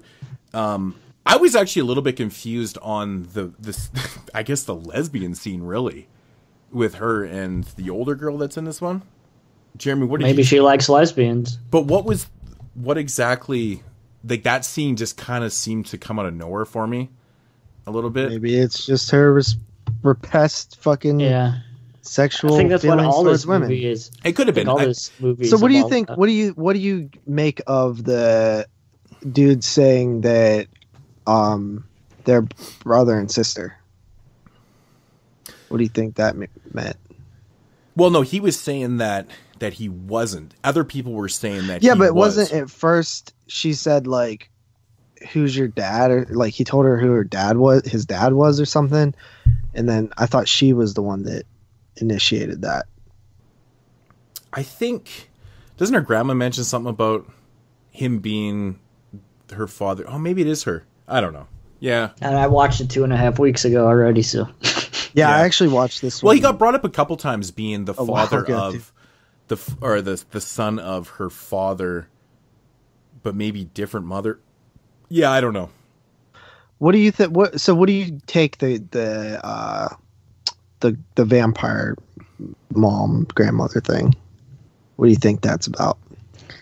Maybe we don't know anything about her grandmother in the real world, so how do you know she's not an evil son of a bitch who fucks around with her? Not fucks around with her, but is this awful to her? Yeah, but why wouldn't you see her as a witch or something? Why a vampire? I don't know why. That's what I'm asking. I'm like, that's the type of stuff that I don't like about this. I think movie. I think just that's fucking, just there's nothing. I think that's just the monster. the way that she sees people, as the monsters are, they're vampires, right? That's just the way she envisions them. I think the reason why she sees her grandmother like that is because her grandmother's the one that's raising her, right? Because it's said that her mom and dad have died, right? So she's being raised by her grandmother, and yeah, Jeremy's right though. We don't know what she's like in the real world. So what was up with Mr. Egglet, like at that well at the beginning when she first like sees him? What was that about? Wasn't he like tied up there or something? Tied up at the well? Like he was against it when she first meets him against that stone. I thought it was a well. It might be something else, but wasn't he like tied up there or like prisoned there or something? Well, she rescues him out of the river at one point, where he was tied up. Oh, he was tied up at the river? Maybe it was the river then. Oh, yeah. Well, so what was up? Like, what did they say why he was tied up? I don't think it's important. It's just a way for her to meet him. That's the thing about this movie. Nothing's fucking important. Nothing is. What's important in this movie? I don't think it's supposed to be important. I don't think anything's supposed to be important. If nothing's important, why should I fucking care? But it's fantasy, though, man. It's fantasy, man. You can take anything away from it that you want to take it. I didn't take anything because I'm like this. There's no clues to anything. Yeah, but that means that you're watching it wrong. Then I take away the hypocrisy of fucking religion and how young people, as myself, I can relate to her as seeing adults as monsters and envision them as bad people. Because I mean, if you grow up like that. And if you're in those type of situations, man, that's the way she sees the world. That's the way she sees things. So, I mean, it's all about her. This whole story is told from her eyes, right? Yeah, I don't know, that's why some of the dialogue. Basic, that's why the dialogue is so bizarre at times. Like they'll be talking to somebody, and then all of a sudden they'll be referring to them in a different place at a different time, and it's like I don't think you'd like avant-garde movies very much, JP. It's like so bizarre how the dialogue goes in this. It's really crazy. I don't know, man. Did you like this? I mean, I didn't love it or anything, but I thought it was interesting. I thought it was pretty cool. I like these kind of artsy fucking. Fantasy type shit. Films. Yeah. I mean, but just because something is artsy doesn't mean that it's good, though. Like, just because something's weird doesn't mean that it's good. I've always stuck by that. I mean, it's like I think the movie's beautiful. I think it's shot beautiful. I fucking love. I thought it's I love artsy films too, man. I love like Horsehead, like weird metaphorical fucking shit like that. Like I dig that stuff, but sometimes I watch the films like this, and I'm like, what am I supposed to see here? Like, what? I can't figure out anything. Like, I'm just like, this is like, it's kind of boring. Like, there's not really anything happening. It's just, I don't know, dude. Like, I just think that people there's no difference than me saying I love shot on video, and other people are like, I fucking hate it because it's shot on video. But see, that I disagree with that though, because it's like, why do you hate it? Well, and they're like, it's shot on video, and I'm like, well, that's not a reason why they hate something. That's just the reason why they hate is because it's low budget and it's shitty. It's shot on video, which has a shitty fucking quality to it. You know, the acting's bad, the effects. I mean, when you say shot on video, it kind of lumps it all in. I mean, most shot on video films are directly the same. You know, they have the same video quality, they have the same type of acting, they have the same type of editing. Usually it's pretty bad, and the effects are always, left to desire too. So, but with films like this, I mean, it's totally different, man. I mean, you can't say the movie itself is bad. I say it's bad. Why? It's shot well, but I think the movie as a cohesive fucking, it's not supposed to be. Okay, maybe it's not. That's the point. I'm saying that, like, as everything combined, sound, fucking story. This movie acting, is no difference than something like Eraserhead. Eraserhead is super artsy. Yeah, right. Dude, Eraserhead's way better than this shit. Eraserhead actually has shit going on in it, though, man. But that's the way you interpret it. I mean, I'm This just does using too, David. I'm just just maybe you using. don't Yeah, but even understand. you guys are like even what you said was super basic, right? Like, oh, it's about religion, and like, okay, we've seen that with a million fucking films. That's just, and it's like it didn't do it in any cooler way than anybody else does it. Fucking but that's Coffin the Joe's way do you're that. seeing. But that's the way you're seeing it, though, man. Yeah, I that's think why I that's think why you're I'm I think sharing- you're wrong. Yeah, I I'm think seeing you're it like that. I fucking love movies like this, man. You think my opinion's wrong? No. But Oh. saying it's shitty, I don't think this is shitty at all. That's just my opinion, though. But even you can't See what I'm pull, doing here? But you See can't what I'm pull doing? but you can't pull anything out of this, so that's what I'm confused about. Dude, honestly, man, I pulled I mean, I get the idea that it's like, okay, this is. But you can pull You something can out of interpret it Eraserhead, as like, okay, these are like subconscious like dreams, how this girl sees the world and stuff. But I'm just like, okay, it's fantasy. If you know this going into it, all fantasy movies, in a fantasy film, anything can go because it's your fantasy, right? Yeah, but just because anything can go doesn't mean that I'm like, okay, this is good because anything can go. You know what I mean? I didn't like it. I just thought it was weak. I thought it was boring. I thought I didn't think that anything that I was making connections with was interesting. I didn't feel like there was much to get out of it. And I think that movies like this are just fucking. I think that some dude found it and was like, this is fucking cool because it's weird. And then other people like it because it's cool and weird. And I just think that it's lame. And I don't think that I think that, sometimes people just like shit because it's weird, and that's fine. That's fine. I'm just saying that I don't like things that I can't get anything out of, and I just couldn't get anything out of this. But what do you get out of Eraserhead, man? They're identical in films. When I reviewed it, I talked to you about how I thought that it had a lot to do with like the fucking babies and fucking abortion. How do you know this doesn't have that though? You just don't understand some of it. Okay, so maybe and that's fair. If I didn't understand it, then that's my fault or the filmmaker's fault for not making it easy enough for me to understand. I think I'm a pretty good film watcher. I think that I pick up things pretty good. Sometimes I don't, and when they're pointed out, I'm like, oh, that's cool. But even when Moods pointed out that it's about religion and the corruption of the Catholic priest, and he's trying to molest her and stuff, I'm like, yeah, I've seen that. It didn't do it in any interesting way. It's just fucking basic, man, to me, and I'm not saying that like you're wrong for liking it. I just don't like it. I just didn't. I didn't. I wasn't saying anything on the level. I was just confused how a movie like this and Eraserhead are very much the same. I mean, you can take what you want. Do you out of really Eraserhead. think though? So though, you really think Eraserhead is the same as this movie? I do, because Eraserhead. You got to look at the facts of Eraserhead though too.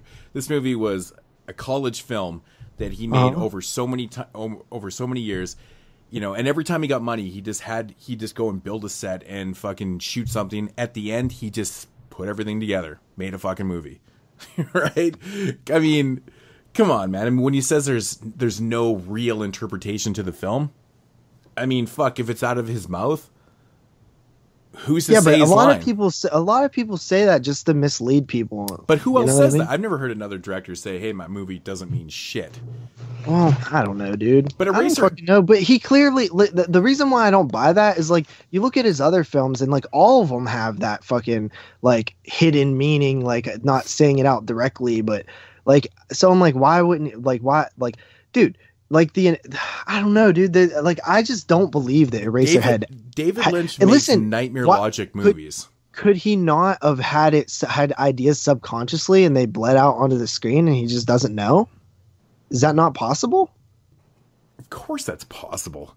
Exactly. Of course, so you could say it doesn't mean anything as much as you want, but I mean, dude. But there's a lot of intentional shit in there. It's still his film, though, man. And if he doesn't even have an interpretation for his own film, I mean, okay, somebody else having an interpretation for his material doesn't mean that they're wrong, because you can interpret anything any way that you want. But I'm just saying, if he even says it's kind of not yours anymore. It's like your audience's and what they feel about it. Wow. You can say your intentions was to do something this way, this way, this way, this way. I wanted this scene to come off like this until way. that shit goes backwards. Funny. Until that shit fucking goes backwards on you, right? Yeah, and you're like, oh no, I actually meant something else. You tried to make this scene super serious, like fucking Billy, what's his name? Tommy Wiseau, and people will think it's fucking funny. It doesn't matter what he intended, because people look at it and like, this is fucking funny. But yeah, no, I get what you're saying. Like, yeah, he probably maybe I'm just seeing something that isn't there, but I really fucking was into Eraserhead. And this one, I just didn't pull that type of shit out of there. I mean, I agree that they're both like more fantasy, but I just think the stuff that's happening in Eraserhead is fucking more interesting. Like the fucking bird and fucking the opening, how it looks like a goddamn planet, dirt ball, fucking weird shit, and dudes them just in their bed with the fucking tree of dirt next to them. I don't know, dude.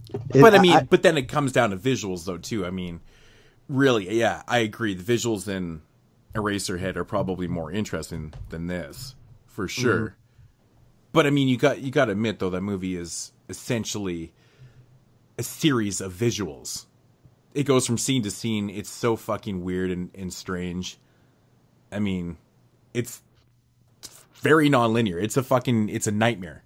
But in this case, this is just, it's not meant to be a nightmare. It's meant to be straight fantasy, like Alice in Wonderland. So everybody has their own interpretations on it, man. That's what I love about these type of movies, though, man. You know, is that it's just hearing people's interpretations of them. I think that's interesting, because if you make a one, like I'm sure there's some fucking film student out there who's wrote an entire fucking 6-page essay on all the fucking subtextual shit in this movie and stuff, and I would be happy to read it and be like, oh, okay, oh, I really didn't see that, okay, I see where you're coming from with this film, why you liked it. Yeah, but it also doesn't mean it's right. The one watched it. No, but if somebody points out shit that I didn't see, then I can like something more. And, you know, I could go, because what movie, like Mother was the perfect example, right? Like, I was like, oh, Mother. What about Lost Highway? Lost Highway, another one. Like, I watched it and I didn't really get any of it, and I was like, it was all right. But then I watched a fucking 30-minute video on like all the, you know, meanings of it and interpretations and stuff, and then I fucking loved it. I was like, dude, that is fucking crazy. I didn't even think of that. And, you know, like, there's like little key things, like the way that the girl pats the dude on the back after they have sex, like, it's okay, buddy, you tried. And I was like, holy shit, I didn't even notice that when watching it. That adds a whole nother level to this film. But so I like being proved differently when I think something's one way and then I see it another way. But I'm just saying, at the time of me watching this, I got like -2 out of this. Like, in terms of anything. But to be fair, you probably watched it at a time where you felt forced to watch it too. It seems that is absolutely not true, dude. Because this was a short film, and I didn't watch anything yet. I hadn't watched any of the Castle films or anything else that we're doing next week. I was just like, all I had was Pet Sematery and this bitch, and I just watched it. You know, I'd probably say like a week ago now, maybe a week and a half ago. And I just chilled, you know. I didn't have anything going on. And you're right, that happens to me a lot, but this particular case, absolutely not. All right. I'd say that happened more with the Cremator than this, but I like the Cremator more than this. I think they're both awesome. I wouldn't say awesome. I really dug the shit out of it, man. I watched it twice. This or Cremator? Valerie.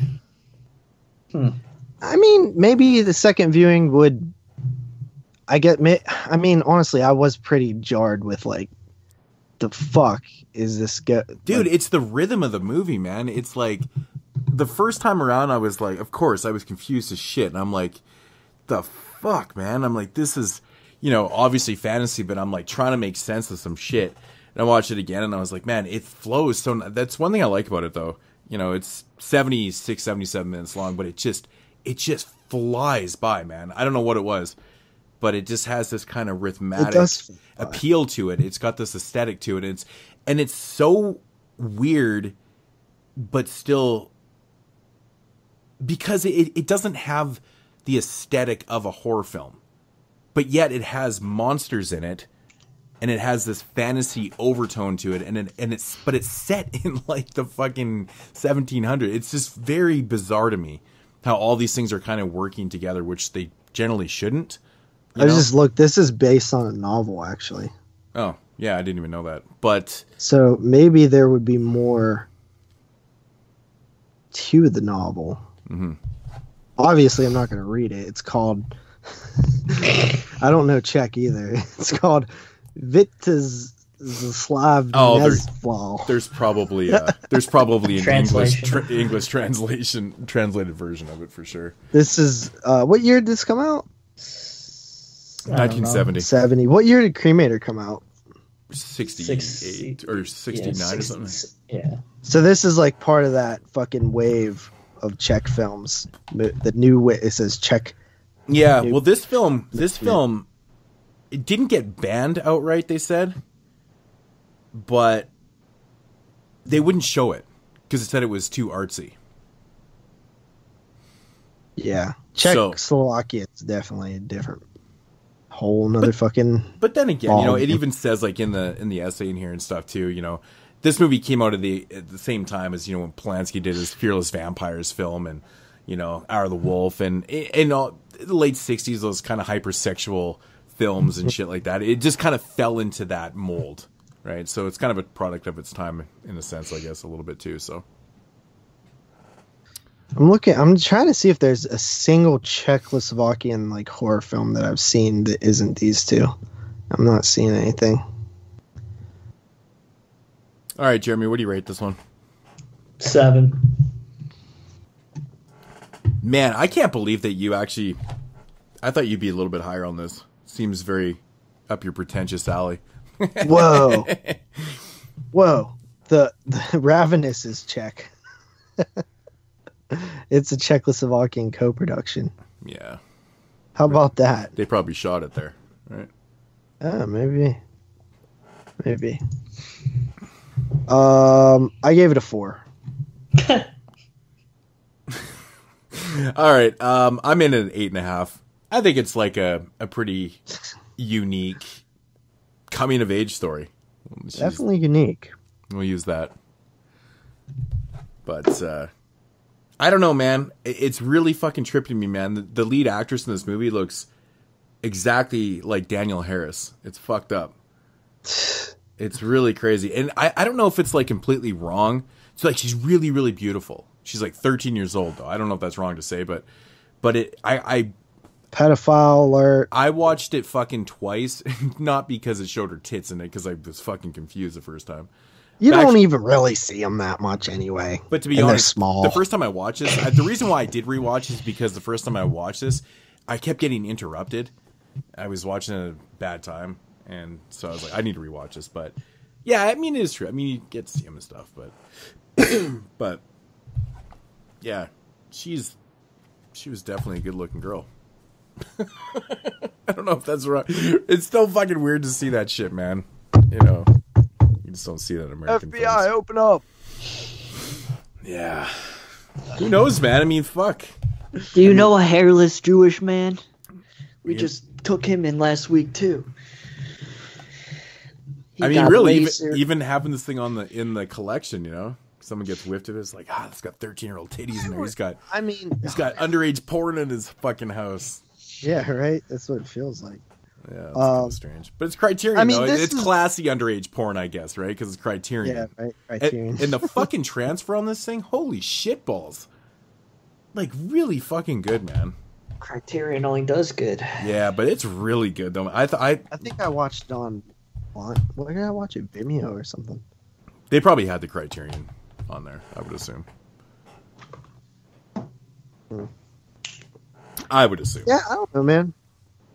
Not my cup of tea, I'll tell you that. Curious to see what you think about Riccio next week, then. Why is it like this shit? Who keeps giving us this shit? No, it's like Hands of Steel. If I get one more Czechoslovakian fucking it's like horror, Hands of Steel. Dude, thing, Riccio I'm gonna be is pissed. one of the funnest and goriest movies ever. It really What is. is it? It's so fucking Riccio. awesome. And I'm gonna hate it, you're saying? Oh, it's like Hands of Steel, so you probably won't like it. Really? Yeah, I'll hate it then. Fuck off. It's not like Hands of Steel. I wouldn't say it's like that. It's way more fucking fun than Hands of Steel.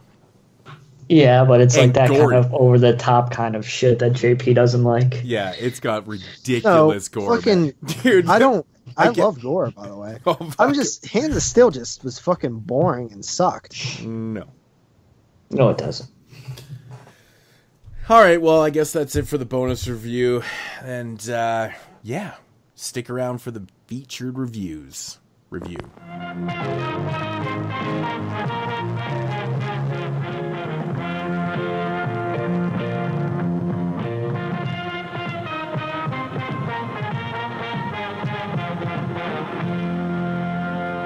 And now, our feature presentation. But there is something up there. Something that brings things back. So what happened to your dog, Judd? He came back. Just like Danny B said he would. But he was changed. It was when he went after my mother that my daddy put him down. For the second time.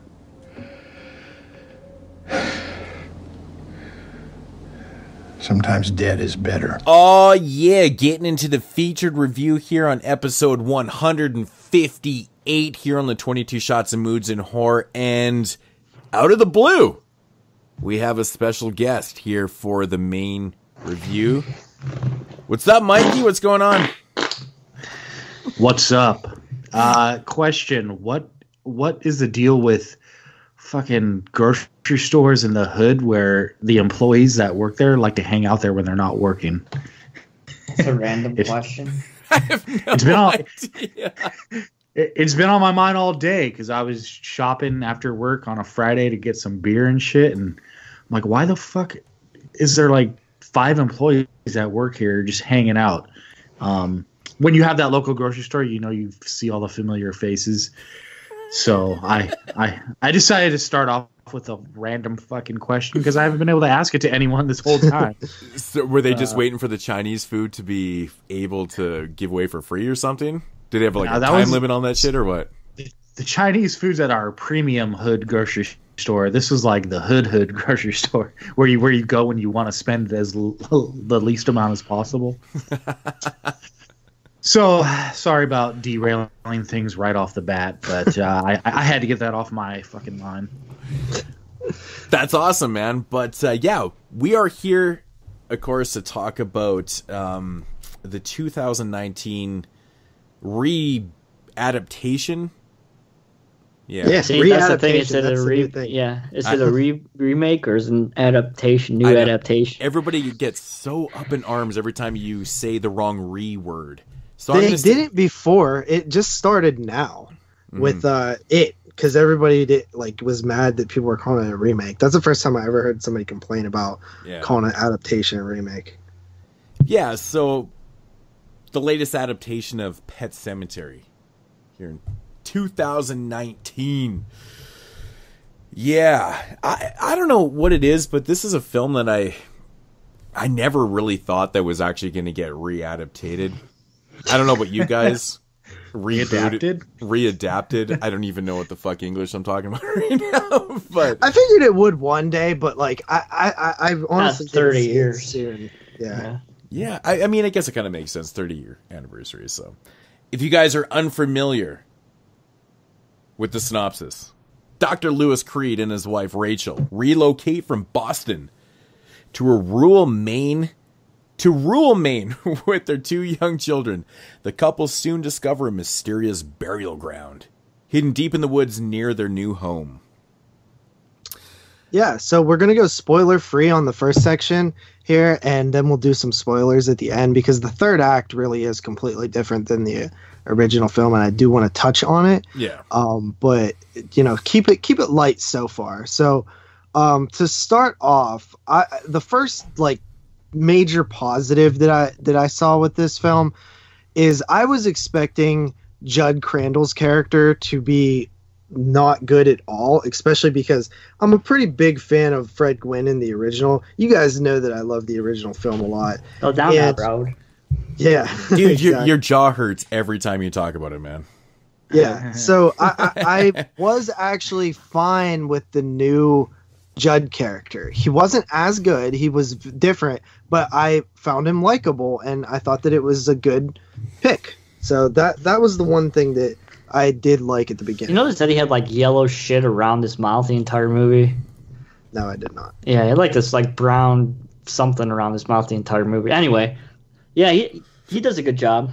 I think he fits the character. He's a likable dude. I think that scene where they're all at the girls' party, or when they invite him over for dinner, he's like, "Oh, I haven't had a hot meal since my wife died," or whatever like that. Yeah, like he's a pretty likable character in that scene. When he said hot meal, I was thinking the same thing. What? Isn't that what he says? No, he does say that, but I'm just thinking hot meal. Okay. Yeah. That's a long time not to fucking cook. But yeah, I don't know. I thought his character was okay. I mean, John Lithgow himself, I think he did fine with what he was given, but I thought the character came off a little more one note than he did in the original. He to me came off more like the creepy guy from across the street in this one, as opposed to like an endearing family friend. Yeah, he definitely doesn't seem as like Fred Gwynne is instantly just so likable, and you could see how like it, because I don't know if you guys read any of the book, but they talk about that in a book, how like Lewis instantly just really likes him like right away. But you can just tell that he has like he has bad intentions deep down inside, that he knows what he's doing when he shows Lewis. I don't think it's that. Yeah, you don't think so? No, I think it's that the place has he has good intentions, but it's clear that he knows exactly what the end result is. Yeah, but I feel okay, and that's another positive I'll say about this one, is the original doesn't do that great of a job letting you know that the place itself calls upon people. It like sucks them into it. This one kind of elaborates on that a little bit more, about how like it actually, is grabbing a hold of people and it's like causing things too. You know what I mean? It doesn't really do that much in the original. It does. I see, and that's another thing about this one. I feel like I'm kind of torn because I feel in a positive way it did kind of give you a little bit more, but at the same time I wanted it to even go a little bit further than it did, because I felt like it really could have differentiated itself in that aspect, because it felt like they were laying the foundation for a lot more of that to be in this. So at first I was like, okay, good, we're gonna get a lot more of that, and then it felt like it kind of tapered off, and I was like, oh man, like I wish they would have had more. Besides that, I thought Church was really good. I thought they spent a little bit more time with the cat in this one, which I thought was cool. It's pretty iconic.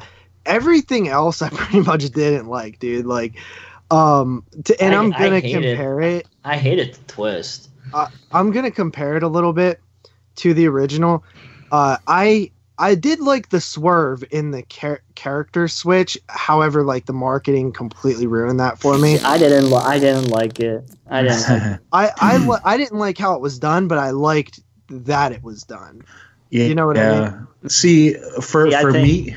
Go ahead, Jeremy. Honestly, it doesn't work. It doesn't work. It doesn't work for me. It doesn't work because what makes the original so good is because Lewis doesn't have a verbal interaction with the little boy. Like, he can't talk. He can't talk back to him. But now we have this character who could talk back to. She could talk back to him. I just feel like it doesn't work. It just doesn't work. It doesn't. But you guys are talking about more about what happens in the end versus the idea of this one being the one versus this one. I think we're talking about the incident. The incident, I like the swerve of switching it up.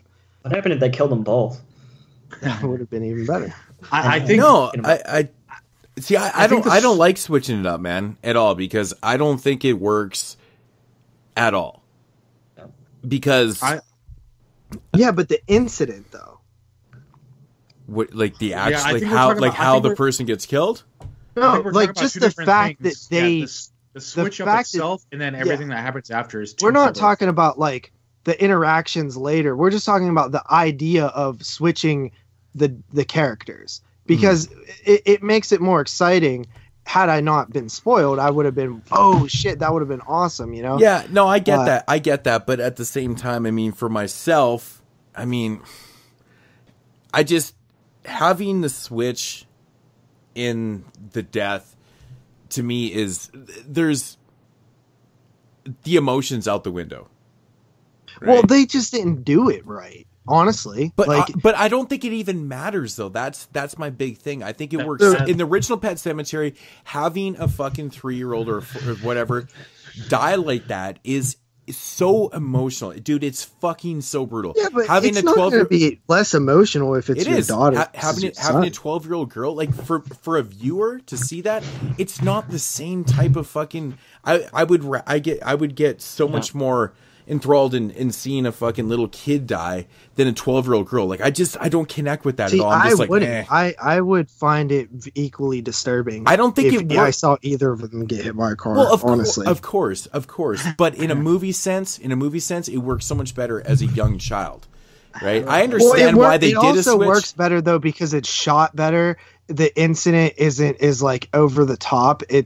Just seeing the shoe roll on the ground makes more. You don't see any of the aftermath. Like there's just an emotional detachment. Neither of the films handle the actual impact very well because they would be a lot more messed up than that. You know what I mean? It's the way humans are, man. The older people are, man, except for when you're like senior, you're like this middle range.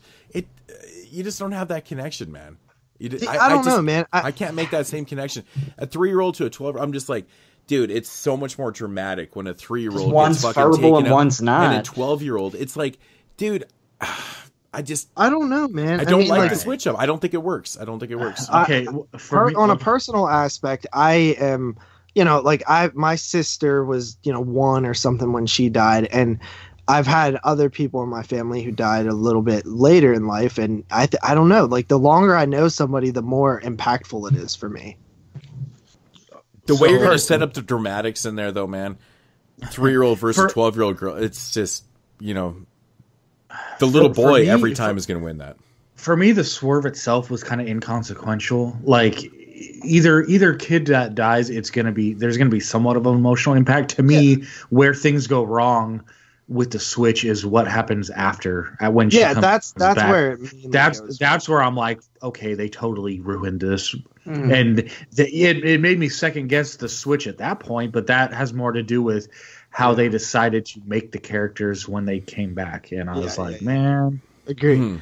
The second thing that I'll bring up that I think is absolutely just not good, it's just not good is and fucking Sam, dude. I swear to God, this guy. Sam was sitting there. Every review that came out that was negative before, like he saw the film or I saw the film, he's like, "Oh, I guess that means I'm gonna love it because I usually like things that." It's like he had a dog in the race way before the fucking movie. And that's like child's play. He like already having opinions on it. He picked it. He was gonna like this film before he ever seen it, and then he stood by it after he saw it. Yeah, and it's pretty phony. He says that it's better than the original, which is fucking insane to me. I think that the fucking Zelda scene is awful in this movie. Yeah, it's awful. Dude, it's so fucking bad. Yeah, actually, you don't have the whole don't have, Zelda like, shit. You don't have any physical connection to it. Dude, Zelda looks like shit. To be honest, man, they underutilized Victor. I thought the whole Victor thing was shitty Victor too. Sucks too. Yeah, Victor sucks too. Zelda Dude, Pascal sucks. in the original is so fucking creepy. He's like, come on, Doc. And I'm like, oh. No, the way he pops up in this, man, is just so undramatic, and it feels so forced. It feels forced like fucking Judd. Judd's character feels forced also in this, and I was like, and I'm a big fan of John Lithgow. I think John Lithgow is a great actor. I felt like his whole character was just kind of forced. He kind of feels like a creepy old man across the fucking street. Yeah, in this case, next door. Like I just, there's so many elements to this. I'm just like, oh fuck. Pascal and fucking the fucking Zelda, those were just inexcusable to me, especially Zelda, because I was like, dude, this is okay. First of all, she doesn't. The spinal meningitis shit that she has, like in the original, it's fucking scary. Like it's a dude, and he like the effects are good. This one, it looks like that fucking almost like CGI'd effect. That it looks like they wouldn't like a show possession film, like if a it looks fake. It doesn't look like a real body. It doesn't look like real skin. You know how about the laundry shoot scene?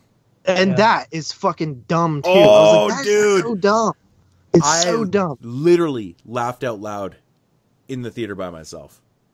I was laughing at the effect. I was like, oh man, this is so bad. It was cringeworthy. Terrible. Terrible. That whole Zelda shit was the worst. It was fucking terrible. Terrible. So I did we did an episode of Fresh Cuts on this, so I hate to repeat something I said on there, but one of my big that show anyway, so. Yeah, I know. Well, just in case. One of my just biggest issues with this overall was it felt like this movie had basically a checklist approach to it. Like, okay, we know we got to put certain things in here, and they're not going to be written as well. We're not going to be given as much background. Certain side characters aren't going to be given the same amount of dialogue or screen time, but we have to put them in there. So here's our checklist. Okay, we got this person, this person, this person. And now let's move on to the shit we're going to change about it. Like they were just trying to hurry along. I feel like this one probably had, like, I love the guys who did Starry Eyes. You know, that Starry Eyes is fucking awesome, amazing, and there is some good visuals in this film, like the fog, and there's some good shots. Good atmosphere, good stuff like that. I told that to it's actually one thing I think that this movie improves on is the atmosphere a little bit. And I 100% agree. I love the Pet Sematery look. I wouldn't say I so much liked once they got beyond, I like the idea of climbing up the steps and that was kind of cool. It was very atmospheric, but up there, but I love the like rock quarry in the original too. Yeah, it's just fucking iconic. That was cool. I mean, this one was kind of cool, and it did it a little bit differently. But once they got up reminded there, me more of like Pumpkinhead or something. Yeah, but once they got up there, I was just like, then it kind of like, it's not as cool anymore. It kind of lost a little bit of steam. Yeah, atmosphere's super cool. I feel like it feel like there was like studio interference. Like it was like do it like this, do it like this. Like I feel like these creators couldn't have had their like their direct vision on this. I just can't believe that it would have ended up like this if they did. It feels uninspired, man. It really does. It feels empty. Yeah, like there was some cool. Like I appreciate the idea of changing the entire final act and trying something different. I appreciate the attempt, but it doesn't work. I just feel, it's like there's two major differences in this. I mean, the core of the movie is pretty much the exact same, but we have this one change, with the kids, and then the whole third act is different. And I think that's that's the idea that they brought to the table. Was that right there. And it didn't work. In my opinion, neither worked. I mean, sound design in this film, I know Jeremy brought that up. We were talking earlier. Really fucking good. It is. Honestly, the mixing is amazing in this film. So good. So good. Atmosphere is pretty. I think the acting might even be a little bit better than the original film too. It's pretty good. See, a lot of people have problems with the acting in the original. I never have. That's one thing Sam brings up, that it comes off cheesy. Like when to me, when Lewis screams like the no thing, like no, and then it's like no, like it's like chilling to me. But I can see where people are saying that it could come off cheesy, I guess. But I think I just take the subject matter so serious that it just could never come off cheesy. I honestly wish that they. I mean, of course you're gonna have this movie done, and you're gonna fucking put in the "dead is better" line and shit. But the way Lithgow.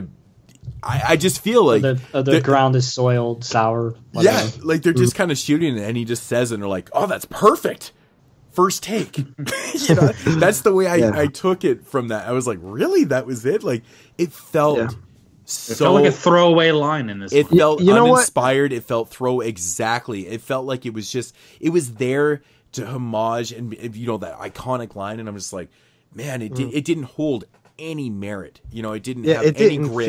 It didn't grip anything, in the original film when that's an important spit, line, exactly. When it spit, it kind of fucking sucks you in again. You're like, oh fuck, totally right. This one, it doesn't do anything. It's so unfortunate, man. It's so unfortunate. Yeah, and I started reading the book or listening to the book, the audiobook. I wanted to have it done before we recorded this, but I just didn't have time. But one thing that I noticed, and I never read the book before, but reading it, listening to it, whatever. One thing that I was surprised is in the book, Judd has a wife who's alive. So I was wondering why they didn't do that. Like that would have been a good thing to differentiate. Yeah, like, you're right. Yeah. I never even thought of that. I don't know what happens to her in the book yet. I'm not that far, but I thought it's so interesting how Stephen King came up with this story, and it's one of his favorite stories. He thinks it's probably the most darkest. He lived next to a pet cemetery. He lived next to a highway with those big ass trucks and stuff, and he lived his daughter's cat. That line, like God, let God have his own cat. That was something his daughter actually said, and it made it into the film and the book, or the book and the film. But super cool, man. It's just I didn't have super high hopes for this, but honestly, I was actually still underwhelmed, even though I didn't have high hopes. It let me. I was like, man, like it's definitely watchable. It has some cool stuff in it. I think the dialogue between Lewis and Rachel is pretty good. I think that's like the strongest part when they're talking about life, and he doesn't really believe in a god and she does. So I think that dialogue that was is like actually really good. Some of the best aspects of this film that they lightly touch on in the original, but they don't go into it too deep. But it is in the book more, the god thing. What part I find is so bizarre is when Lewis fucking drugs fucking Judd. It's like, what the fuck? Really? Yeah. Like, Well, dude, he's a doctor. He's an old ass man. Come on, man. I don't know. It felt Yeah. cheap. It felt cheap I to don't me. know. What's he doing? Monitoring him the whole night like he couldn't get away? Yeah. Well, he knew what he was gonna do, man. Yeah. So okay, let's do our ratings, and then we'll talk briefly about spoilers, and then we'll get out of here. Jeremy. 6. Moods. Yeah, I'm in a 6 too. Yeah. Mike. I'm gonna say 5. Ooh, I'm at a 6 too. Wow. So 66665. That's our voicemail line. Totally. I actually think I would probably have been a 6 like when I first came out of the theater, but it's like the more time that goes by, it's like I like it even less just the more I digest. Oh, I get that. I get that too, man. For sure. I can tell you this. I went with Carley and my friend Martin, his girlfriend, and then my friend Shane. And none of me and Carley, obviously the big horror fans there. Martin likes certain horror, like a lot of the classics and stuff, but none of us thought it was good. Mm-hmm. Even the mainstream goers that were like, none of us thought it was. We thought it was, a pretty poor adaptation. All things considering, I love the original. Like I said, I watched it right before, so it was fucking even more glaring, the problems that I had with it. That fucking the Blu-ray of the 4K transfer is fucking gorgeous. I can't watch the. You didn't even, oh yeah, you don't have a 4K. Yeah, I can't imagine what the 4K looks like because the fucking Blu-ray is gorgeous. When I went to see, I didn't actually rewatch the original, but I remember making that. Well, I guess kind of mistake when I went and watched the remake of Evil Dead. Me and Dylan, we watched the original together and went straight to the cinema and watched the remake, and we were both like, we walked out of there. I've come around on the Evil Dead remake. It's not as bad as I remember, but it's just the fucking defibrillator scene that ruins everything. It's the MacGyver shit, yeah. Yeah, but if you actually, that movie's fun as fuck if you just honestly, still my biggest issue with that film is every character in that film I just want to kill myself. Yeah, but isn't like Cabin in the Woods like that too? I don't mind character. That. God, but every character Zach sucks says that he brought a cat back with a car battery before, so it is possible. Oh, you're gonna believe that shit? He's like, you can do it. He's been quiet on our page lately. That's because he has everybody blocked, man. He doesn't get any fucking messages or updates. He hasn't said anything in a while. So, the spoilers. Okay, all right, so right here, spoilers, spoilers. Yeah. So if you don't want to hear spoilers, shut the shit off. So the whole fucking end is completely different. Like, after Ellie comes back, she is like, he's talking to her and shit. She's like, am I dead? And he's like, no. I just don't, it doesn't she feel knows she's like, dead. Yeah, it doesn't feel as like, it feels more fake and unbelievable. It feels like comedy at that point. Yes, because it removes all the tension and horror out of it when you're straight up just talking to her. Like, it's like, what the fuck is the majority of her dialogue? That's what it was good about when it was the little kid, because you couldn't fucking talk to him. Exactly my point. And he came back and he started killing like right away. Yeah, like, because you're evil when you come back. Like, it was almost like fucking Pet Sematery 2, which I love. But it's a completely tonally different film. That's what I was thinking. The thing I love about the original is that, you know, Gage is like straight demonized. In this one, they tried to humanize the demon in her, and it didn't fucking work at all. And her dialogue is so cheesy, man. It's bad. Oh, and then the final end where it's like, oh, we're a zombie family that came back now. I'm like, what the fuck? This is the end of a Goosebumps episode. So like, I don't really understand what the fuck they were thinking with this. So of course everybody fucking dies, everybody comes back, and Gage is sitting in the car by himself, and they're all walking towards, and of course the credits roll. It's like, well, what the fuck is that?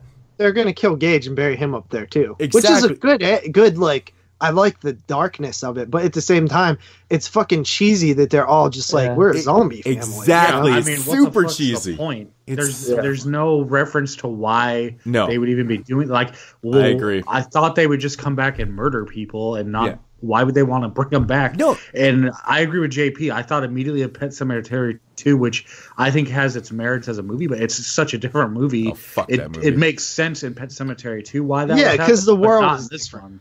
Yeah. No, they humanize them too much. I mean, really, you're just gonna like keep, you know, bringing back these family members, and then, you know, take out like they're gonna take over the world. What's the Bury point? Every fucking human being in the Pet Cemetery. I don't like this humanization. That's how The Walking Dead started. I don't know if you know that or not.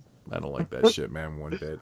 I thought like the original, dude. You look at the original, right? And I love how Lewis cracks by the end of the original, right? Like he's carrying his wife, and the fucking house is ablaze, and Pascal's there, and he's like, don't do it, Doc. And he's like, it's gonna work this time. It's gonna work this time, I swear, or whatever. Yeah, you know. He was like, she just died. It'll be different. Yeah, it'll be like, and it makes sense because like, in his twisted mind, it's like, well, maybe I waited too long with Gage. That's why it didn't work. But this one, it's like, fuck, dude. Like, I almost was like in awe and shock of how different. How not only different, but that this fucking is what they went with. Yeah. Like, I respected it was something different. Like, I liked that they tried to change things up, but it's just like, you went with this. You went with this at the end of it, man. The horror is gone. I cannot fucking believe that Sam thinks this one's better. No, he's spiting you, dude. He's spiting you, man. Nobody thinks this movie is better. And man, I was online just, a couple days ago. I was kind of like flipping through and reading some fucking reviews. I was like, I cannot believe how many people fucking like this remake more than the original. It is mind fucking to me, man. It's crazy. I'm like, oh yeah, the little girl was so much scarier than gay. I'm like, fuck off. She's not scary. I'm like, fuck off. She's just like the way she was before she died. John Lithgow is so much better. I'm like, what the fuck? Seriously? Yeah. I'm like, no, all these millenniums are insane. They grew up watching Third Rock from the City going, John Lithgow's God.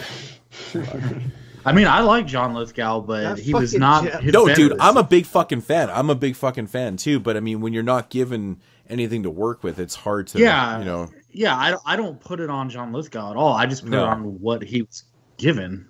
Yeah. I agree. I even think Pascal in this one had way less appearances and way less. He had no weight to him, man. He didn't have no presence. No. He didn't have like no aura around him. Like Pascal in the original was one. Don't of the go best down that parts road. You don't get the road part. Yeah, well, yeah, the accent's different. Yeah. But I don't think they should have tried to repeat that accent. That's where you run into the territory of like, there's no way you're gonna be like that as good. So don't even try it. Just do something else. But yeah, I mean, utter disappointment on this one. And they just had to fucking. They had to incorporate the fucking cell phone into the film. The guy driving. The guy. That's how a crash happens. That's how the modern day distraction. Exactly. Yeah. Just modernized it right there with the cell phone, talking on it, fucking causing a crash. I'm like, okay, fuck. They did use the same truck. I noticed that. Like the name of the company on the truck was the same as in the original. And isn't she old enough to know not go in the middle of the fucking road? She saw church, dude. Church allured her. But she's fucking 12. Doesn't she know not to go in the middle of the fucking busy highway? I mean, most people do, but I still like the truck coming. I'm not a big. I don't really understand cat breeds and stuff, but I do like the breed that was used in the original film more than the breed that was. Oh yeah, I do too. I fucking like the type of cat. I thought the church cat in this was actually kind of cool though. Like he looked gnarly and shit. Yeah. I believe the original was English short hair or Scottish short hair, and this one was a Maine Coon or something. I'm like 100% dog. I think that this cat is more what it was in the novel, though. Yeah, for sure. Well, actually, it was a male coon who was 18 pounds, and he was bred by. Yeah, that's one thing that they did change up big time in the original film was the cat was completely different. For sure. But no, Church in the original looks way cooler. Great. He was great. Yeah, I like. He looked. Yeah, he looked meaner. Yeah, like he did look mean. You know, he's like, I'm like, oh shit, fucking Church. Besides Zelda being like, that was a pretty good hiss, JP. I practice. Besides Zelda being like fucking atrocious in this film, man, Victor is wow. What the hell did they do with that shit, man? Sure. The way they incorporated him, it was every time he came, I was like, horrible placement, horrible timing, just fuck. It was so funny. I was walking out of the cinema and I heard a dude goes, Victor was black. So someone had seen the original one. He was. I was like, yeah, he was black. I'm like, it doesn't matter if he was white or black. It's 2019. They have to make him black, or else somebody would say that the film's racist because it doesn't have any black people in it. I mean, it's small town. I mean, there's lots of people in Maine, in Castle Rock area that are black. Yes, so I don't know. Ask Dan. But Chase. It's up there. It's typical Stephen King, though, right? I mean, I don't know if he did it subconsciously or if he did it purposely, but all his older books, man, he always had that token black person in there. It's pretty funny. If you look at all these stories, there's always like one black person in them. It's pretty funny. I mean, if he grew up in that area, maybe there was just that one black guy in town. Well, Stephen King did grow up in Maine. I mean, Castle Rock is fictitious, right? Exactly. But Maine, I don't know. It's the way it is. All right, well, that's it. Okay. Right? Yep. Yeah. All right. It's 2 a.m. No, Mike, thank you for joining us on this, dude. Like, you're right. What are you trying to break Derek's record or something? Become Derek. You're way cooler than him, so it's all right. No, I'm just joking. Well, if we need to kick Jeremy off one day. Oh, maybe. Don't do that. I'm just kidding. I'm kidding. I'm kidding. Well, yeah. Thanks for somebody having me run back. the Patreon. Thanks for having me back and so quick. Fuck yeah, man. I really enjoyed that, actually. You know, just having someone jump on for the main review and fucking... That's cool Yeah, shit, that's man. cool. I know we talked about doing that before, and we never did. So, yeah, I like it. Well, he's all worried. He's like, are they going to be cool with it? I'm like, fuck, man. I was going to invite Dave on, but I knew that you didn't like it. I knew that you didn't like it, and I knew that I didn't like it that much. I didn't want it to just be like a pile on Dave. Oh, Dave liked it? I think he did like it. Yeah, because Dave actually hit me up the day we were doing fresh cuts on it, and I was like, hey, you can come on, but we record too late because he must have to get up way early, so it was too late in the day for him. So but we're not pussies. He would have been the only one on the episode that liked it as well. So yeah, I feel like sometimes that's a little too, like, it almost comes off like you want there to be at least one other person that is kind of. It's hard to battle 3 fucking people, you know? Yeah, you just get fucking worn out trying to defend everything. Yeah. Yeah. And then you end up defending it more than you even like it just because that's your stance. So you're like, fuck, I don't even like it this much. You get defensive and you're just like, fuck you. No, that shit was good. Yeah. Anyway. I'm shocked. I'm shocked that you like the movie. I really am. Yeah. Wow. But then again, I brought up Dave Z earlier in the show when I was talking about Suspiria, and again, I'm shocked. You know, his favorite film of all time, and he's loving the remake that much. I'm not really getting it that much. But. Yeah, to be fair, I don't think it's his favorite film of all time, but it's one of the original. Oh, I know it's his favorite Argento film. Yeah. So, okay. All right. But, so that is going to conclude episode 158 here on the 22 Shots of Moods and Horror. Again, thank you, Mike, for joining us. And, I'm sure you'll be back sooner than later because we love having you here. So 158. I know. God damn. I know when you say it that's so like 158. 77, isn't it? No, 58. You sure? I'm pretty fucking sure I said that in the intro, man. Did I write the right episode on the thumbnail then? It's 157. This is 158. Yep. You wrote 157. I'm looking at it right now. 158 Pet Sematery. Single show, man. We haven't had one of these in a while. I know. So I don't think we have, but since Quiet Place, I think. All right, Jeremy, take us out of here. Probably easier to do. Oh yeah. All right, thank you. Oh, that was a good one. Thank you everybody for listening to episode 158 of the 22 Shots of Moods and Horror podcast. As always, you can follow the man Moods himself, youtube.com/moods616. You can follow JP over on his channel, youtube.com/doubleshotj. Follow me on my channel, youtube.com/NESRover22. You can follow Mike wherever he is and tell him thank you that finally his kids listen to Uncle Jeremy and they shut the fuck up. And you can leave us any voicemails you have at 724-426-6665. Leave us an email to 22shotsofmoodsandhorror@gmail.com. That's 22shotsofmoodsandhorror@gmail.com. Follow us on Twitter, twitter.com/22shotspodcast. Join the Facebook page, facebook.com/22shotspodcast, right? I never say it. I always say search bar 22 Shots of Moods and Horror podcast. I changed it up tonight because I felt like it. Follow us on the Discord and please support the Patreon to get the sand sucked out of my vagina. And make sure you go over to the Exploding Heads. And to grow a beard. Make sure you go over to the Exploding Heads Patreon page and tell them that the 22 Shots of Moods and Horror is number one. Patreon.com/22shots podcast. That should do it, everybody, for episode 158 of the 22 Shots of Moods and Horror podcast. We'll be back next week with episode 159. We'll be digging into a trio of legendary horror director William Castle's library of films. And we'll be doing our next of kin drawing. So stay Mexican? tuned for that. Mexican. Adios. Yeah. Why do remakes suck?